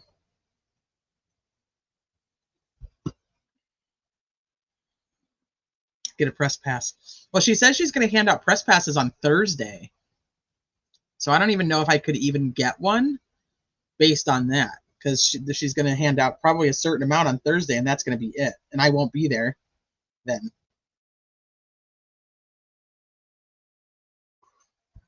I really wish that, yeah, put out the audio. Just put out the audio. That'd be fine. I have to look. I think she told them to stop and that the media could request for each hearing or day of trial. Just bullshit. She has. She's turned down a ton of media requests. I was just trying to think if they had actually requested one since they've been back on the case for the trial dates now. I'll take audio only at this point. I'm from Indiana. The media should be able to report on the happenings. The public needs to know all the specific. Doesn't sound like that will happen, though. Sad days for justice for the girls. Yep. Wouldn't even waste my money, honestly. No way to get in, I don't think. We'll see. Okay, so before we get into this motion, is there anybody in here right now who thinks that we will not be going to trial in May?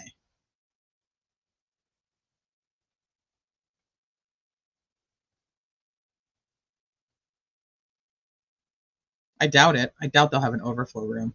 Does anybody think that we will not go to trial? That trial will not be...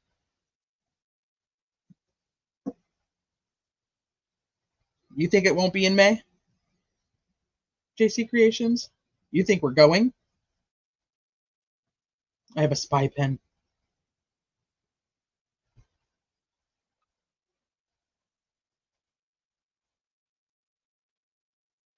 We will be going.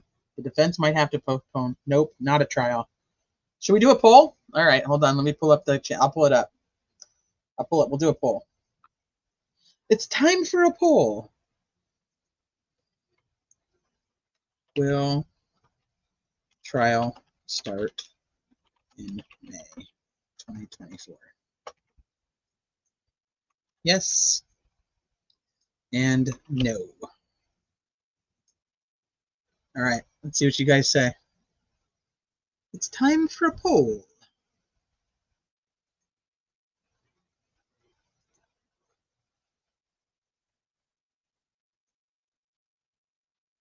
Did I miss some super chats?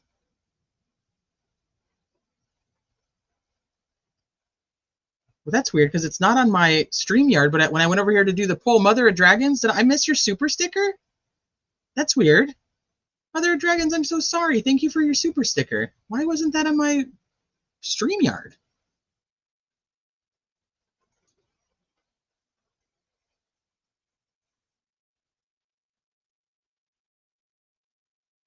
Read that email again. The people at the last hearing heard her say, questionnaires have been sent. We are going. Yes, that she was not really wanting to, unless the defense files an original action or gets permission to file an interlocutory appeal. Jeez. So even you think even if the defense requested a continuance and said that they're waiving the speedy trial for now, you don't think that she would give it to him?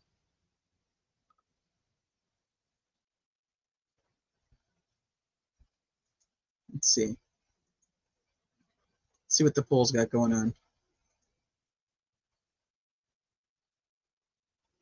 All right, there's a lot of you guys in here. You guys need to vote. We don't have nearly the votes that we have for people watching. To be denied without a hearing.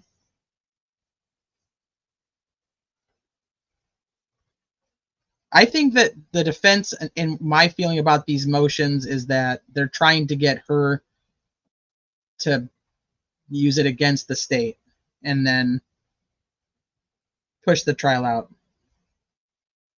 You don't think she'd give it to him?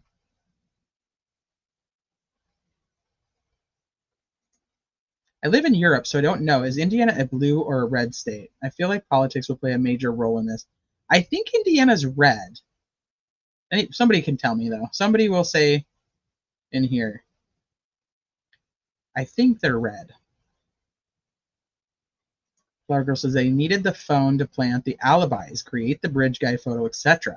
That is why the phone was gone. Sorry, replay crew. No, you're good. Wish I have Apophis. I would love to know what I have Apophis thinks of that filing. Extremely red. It is red. Yeah. Okay. Thank you. Definitely red.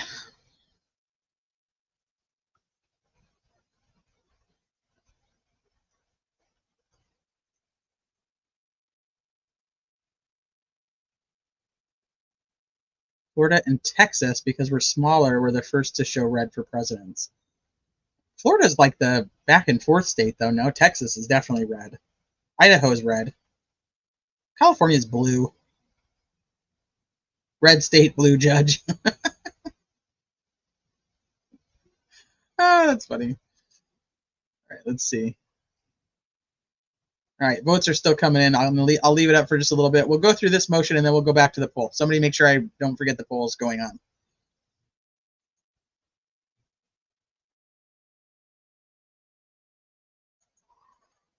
So far, we're still waiting on a ruling for a motion filed 313.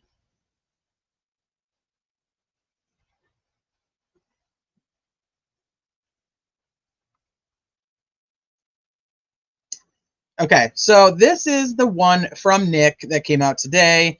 This is now from Nick McLean, the prosecuting attorney, and moves the court for an order for ViaPath Technologies. Attention to Andrea, that's the address, and here's the prosecutor's office to produce these records to the prosecutor's office. Any and all phone calls made by inmate Richard Allen while he was housed at Westville Correctional Facility and Wabash Correctional Facility, both of which are part of the Indiana Department of Corrections.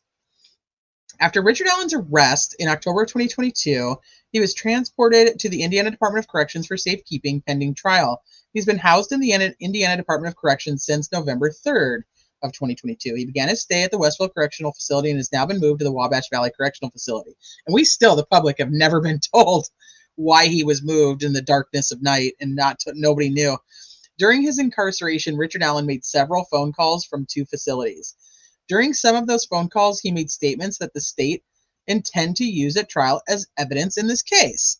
The phone calls are kept by a third party, ViaPath Technologies. They are the keeper of the records for the phone calls made by inmates housed in the IDOC.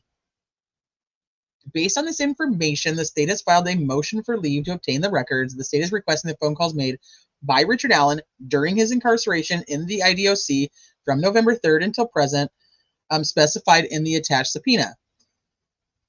So this request is made for the purpose of preparing for trial in this matter. The state believes that the phone calls will be introduced into evidence. The state believes the phone calls made by Richard Allen are relevant and would assist the state in presenting its case at trial. The matter is set for trial to begin on May 13th. Given the short time frame, the state of Indiana believes that Trial Rule 34C applies and that only 1 day of notice is required to the defense before the subpoena can be served.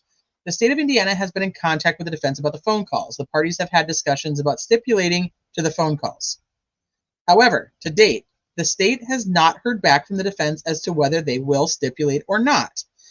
Okay, this is interesting because if you guys remember, we have the phone calls to his wife where he was talking to his wife and his mom, and that he confessed, according to Nick McLean, no less than 5 times to, we don't even really know what the context was, but we've heard through other motions that the defense has only ever had the transcript of the call. So it's interesting that Nick is requesting all the phone calls now. So I'm thinking what the stipulation would be to whatever is in this transcript, because they don't seem to care. It doesn't seem to hold a lot of weight for the defense, which is what they said in the June hearing, was that it was what was said was very generic. We don't know what that means. We've all kind of speculated what that means, but I think everybody should be on the same page that this isn't a full-on confession of I killed the girls, this is what I did, this is why I did it, this is how I did it, and this is what you're going to find at the crime scene to prove that it's me. You know what I mean? Like, I think everybody's under the impression that they all said that they're very generic. So now he wants the phone call. So we have not, whether they're going to stipulate or not. The state has notified the defense of the subpoena. Further, the state has notified the defense that the state believes trial rule 34C applies, given that the trial is to start in 13 days. So he's saying, hey, we've talked about this. You've never gotten back to me to say you're going to just stipulate that phone call happened. So to be safe, because we're almost at trial, I'm going to go ahead and just request the audio from all the phone calls, and we'll go from there. And a stipulation, for anybody who doesn't know, is essentially they just kind of read that like onto the record in front of the jury, like, hey, both sides are stipulating to the fact that this phone call was made and this is what was said in the phone call. So Nick is, there's nothing wrong. Nick is doing the right thing here, because if they don't, he said he wouldn't stipulate to anything. But he has to have that if he wants to be able to put it in front of the jury, because they're not going to stipulate it, then you got to have it. The state is unaware of the defense consents or objects to this motion, but is notified of the same. Okay, so then here's your certificate of service. Here's your subpoena. They want all the record or all the phone calls. Document encompasses the full scope of that term as used in trial 24 without limitations. All the writings, paper, photographs, it's the recordings. That's what they want. They want them to send them to them and quickly, because obviously the trial is happening. The documents and records to be produced. Any and all phone calls made by Richard Allen while he was at Westville and at Wabash. Any other documents, records, notes, videos, or writings that are associated with any phone calls made by Richard Allen while he was housed in either of the facilities of the Indiana Department of Corrections. Another subpoena.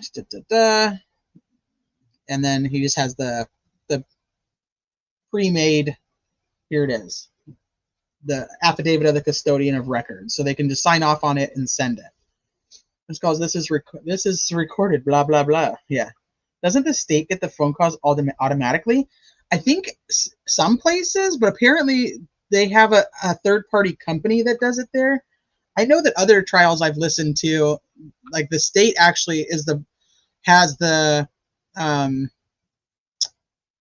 team of people who are actually listening, like they work for the state. I don't know. I think it must be different per state. If they don't stipulate, then he has to present the evidence to the jury. He has to present the evidence to get it in, and then it'll be seen in front of the jury.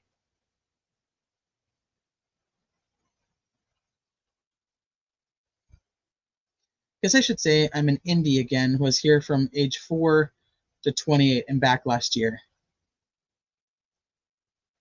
No hearings means no record for appeal. No, they should. That's what Travis was answering. Yeah, no, that's why we see what we see in these motions, as they're making the record for the appeal, because they're like, we're trying and you won't see it. You won't do it. You won't hold a hearing. You won't look at it. You won't review it. I see this case being brought to the Supreme Court with all the corruption.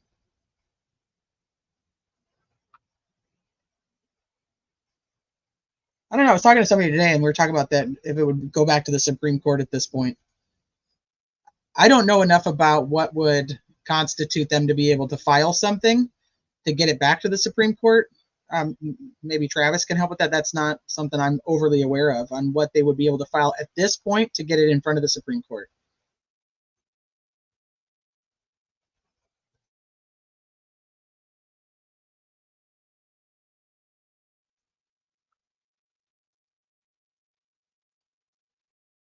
I know that they could apply for the interlocutory, but Gull would deny that anyway.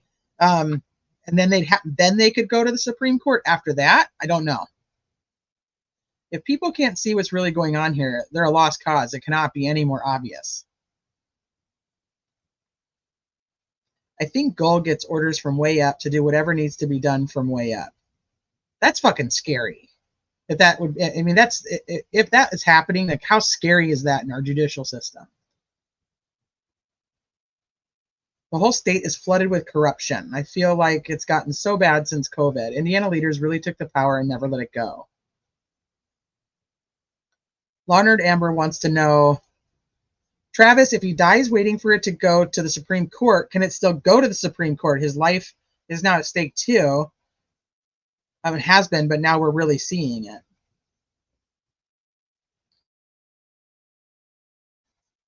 It's fucking terrifying. I know.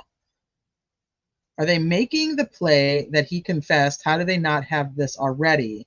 It's absolutely mind-numbing, the lack of professionalism on the state's side, coupled with the dictator. I think it's interesting that they are requesting it now, and that makes me think that they only had the transcript also, because we've heard the defense say they only had the transcript. Rush term is done on 12/31/2024. There are templates on the website with contact info now. I went emails to all national media I could think of. Ooh. Go here for the templates. That's what I'm saying. People should be terrified with what's going on. It could happen to anybody. If he is convicted and dies while on appeal, it's vacated. But who cares then? No, he's dead. And I don't think it matters, because even if that happened, all the people who think he did it are just going to think he did it. And then all the people who aren't even in the know are just going to listen to mainstream media, and they're going to be like, oh, well, that guy that killed those girls, he's dead. Who cares? About the only thing they have for an original action would be related to the contempt. I thought that they could do this without impacting the trial date. Osberg said it would shut down the entire case. Huh. Veronica says, here in Indiana for a month, I'm scared. I always thought, depending on my location, they were relaxed, too lazy. This is all literally fuckballs.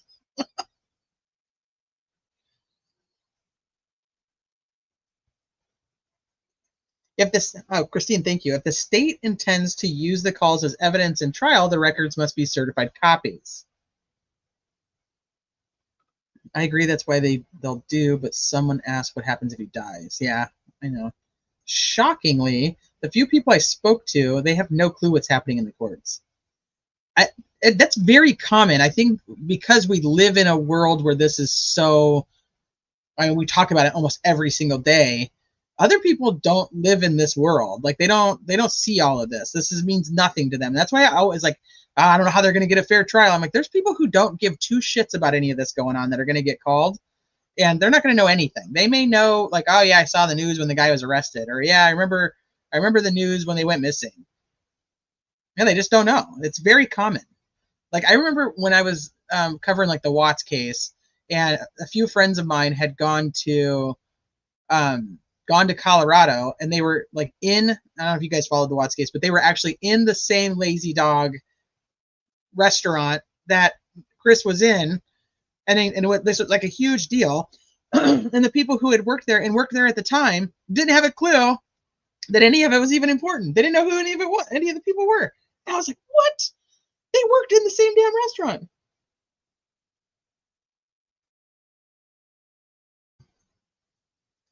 That's the problem too, is the media is on a tight leash. But people still listen to everything that they have to say. It's frustrating. Thank you for joining, Catastrophe. I thought you were already a member. I don't think some people educate who they vote for. It's a bit, oh yeah, no, that's a whole nother side story. It depends on the type of records. Most records don't need to be certified copies. You do need a custodian of records affidavit if you don't have a live witness. Well, that's what they put that in here. Like, here's the affidavit. How? It's crazy. I hope you save me. Are you gonna be there? Are you gonna be in Indiana for trial, Veronica?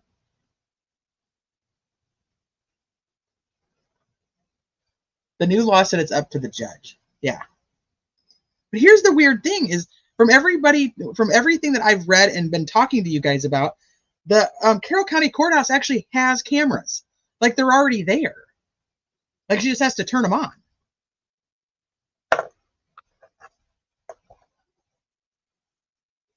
On the contempt hearing. So this is kind of, I have a couple people have asked me about this. So she said at the March 18th, she gave Hennessy a week to do his post hearing statement, and then she gave Nick 1 week after that to respond, and then she gave herself 30 days to respond from then, which would end up being right now or tomorrow. But she actually states, when we read through the transcripts, she actually states that her ruling will be out about a week before trial, which is not 30 days. So I'm not sure if we should expect it now or if we should expect it in a week. She says a week before trial. She only has 30 days, but I'm telling you, she said that she was going to have it out a week before trial.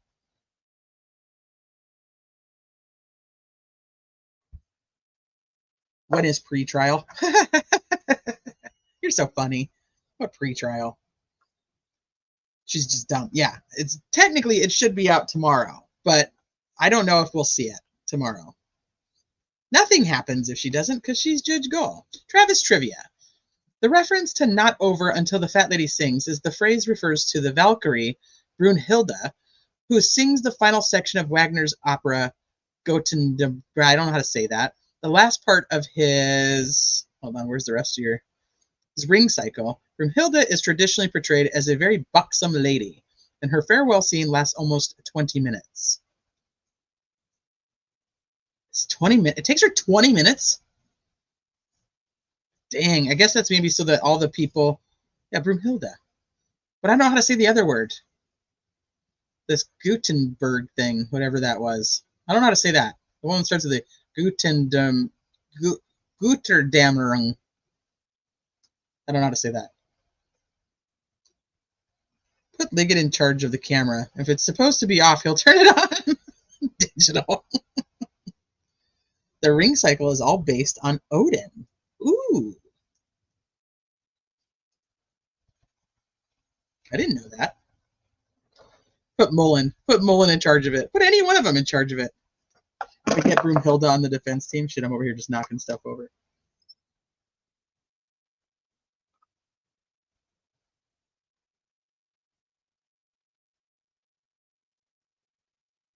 I don't know. I don't know what's going to happen. I think she's going to do a hearing. I think that she's going to do a hearing after they've essentially both put in a request to have this hearing on motion and limine. She needs to do something. We'll see. Oh, Andrew, thank you for joining. Thank you for joining. All right, you guys. That was a lot. We went through a lot today. And a lot of different little components. I mean, these attorneys, they're working right now. They're getting ready. Let's go back to the poll. Let's go back to the poll. Will trial start in May of 2024? We are currently at 80%. Oh, 79. More votes coming in still. 78. Ooh. All right. If you guys are here and you haven't voted, make sure you vote in the poll. If you're going to get somebody some sort of piece of Odin jewelry, that would piss off Gull. At least we don't have a buffer zone like Karen Reed. You know, like where I don't know, because I don't want to wear free Richard Allen stuff, but like remove Judge Gull stuff, I don't think we'd probably get kicked out. What's wrong with you? Why are you packing, dog? Gross. Andrew, thank you. $20. We absolutely appreciate you, T. Thank you for the awesome content. Well, you're very, very welcome. I thank you guys for being here because I mean, it helps me to try to work it all out together with you guys.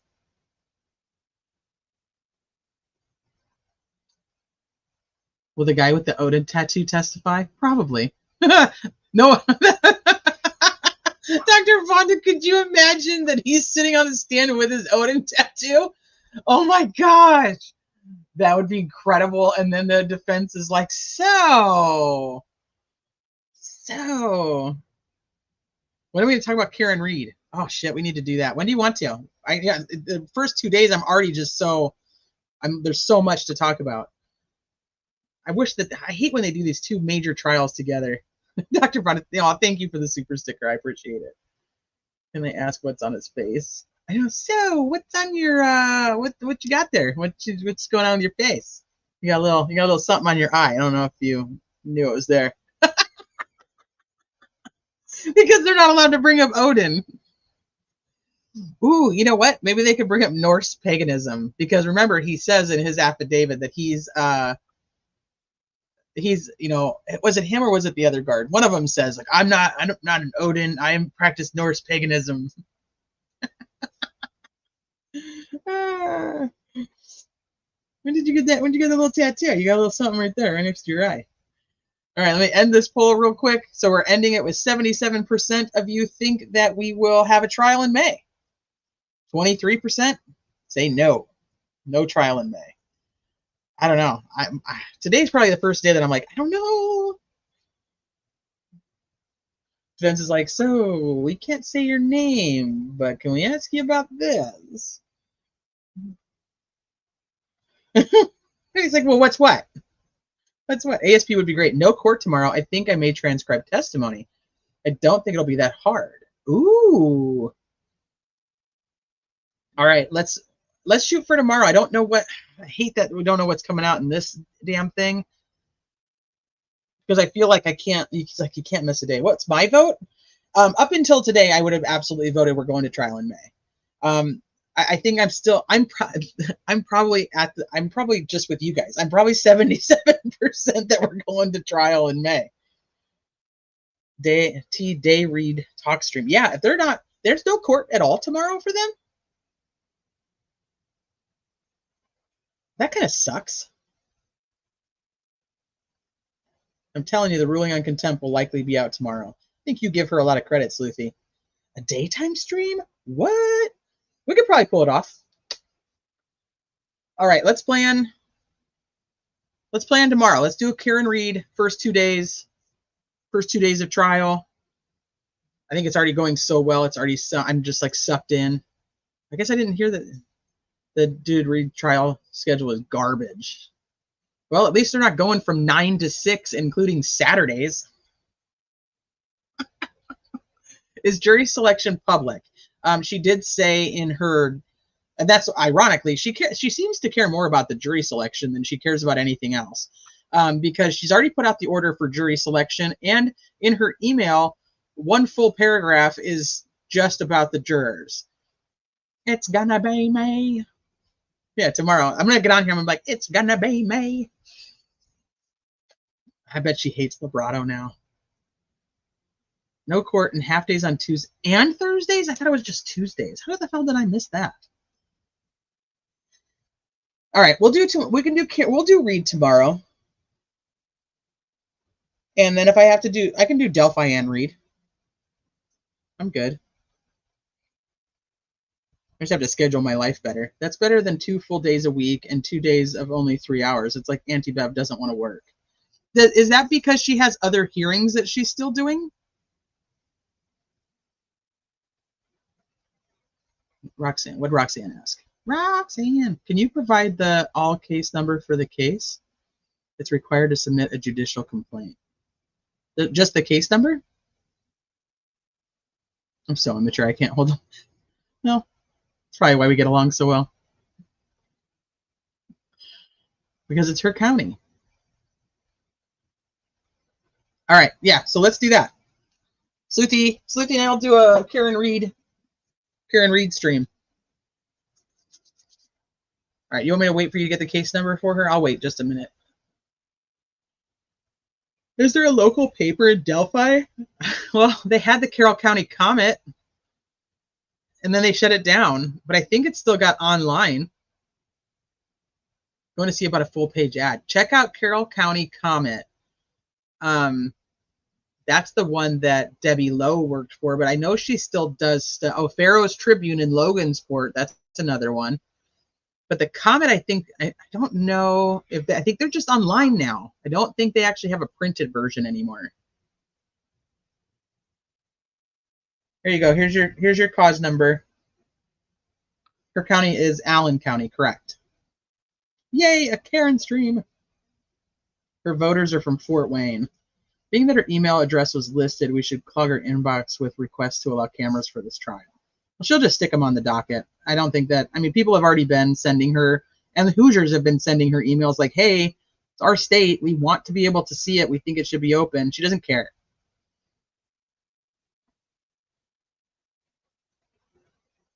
Monticello Paper bought the comment. Okay. The Journal and Courier is out of Lafayette, I believe.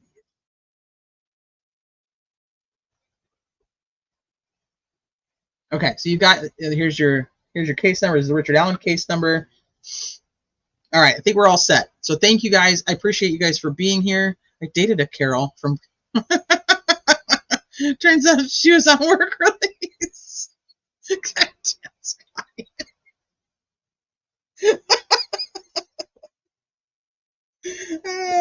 Shit, that's funny. It's probably a true story.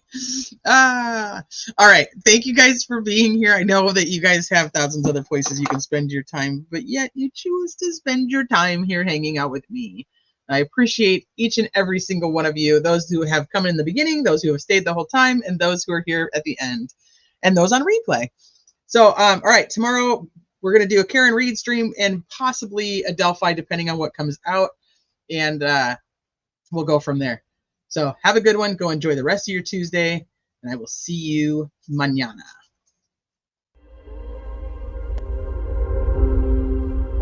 Do you dare to follow me down? Head into the unknown.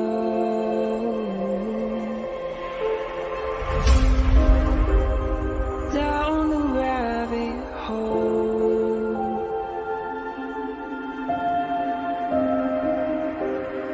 Where it stops, no one knows. We're going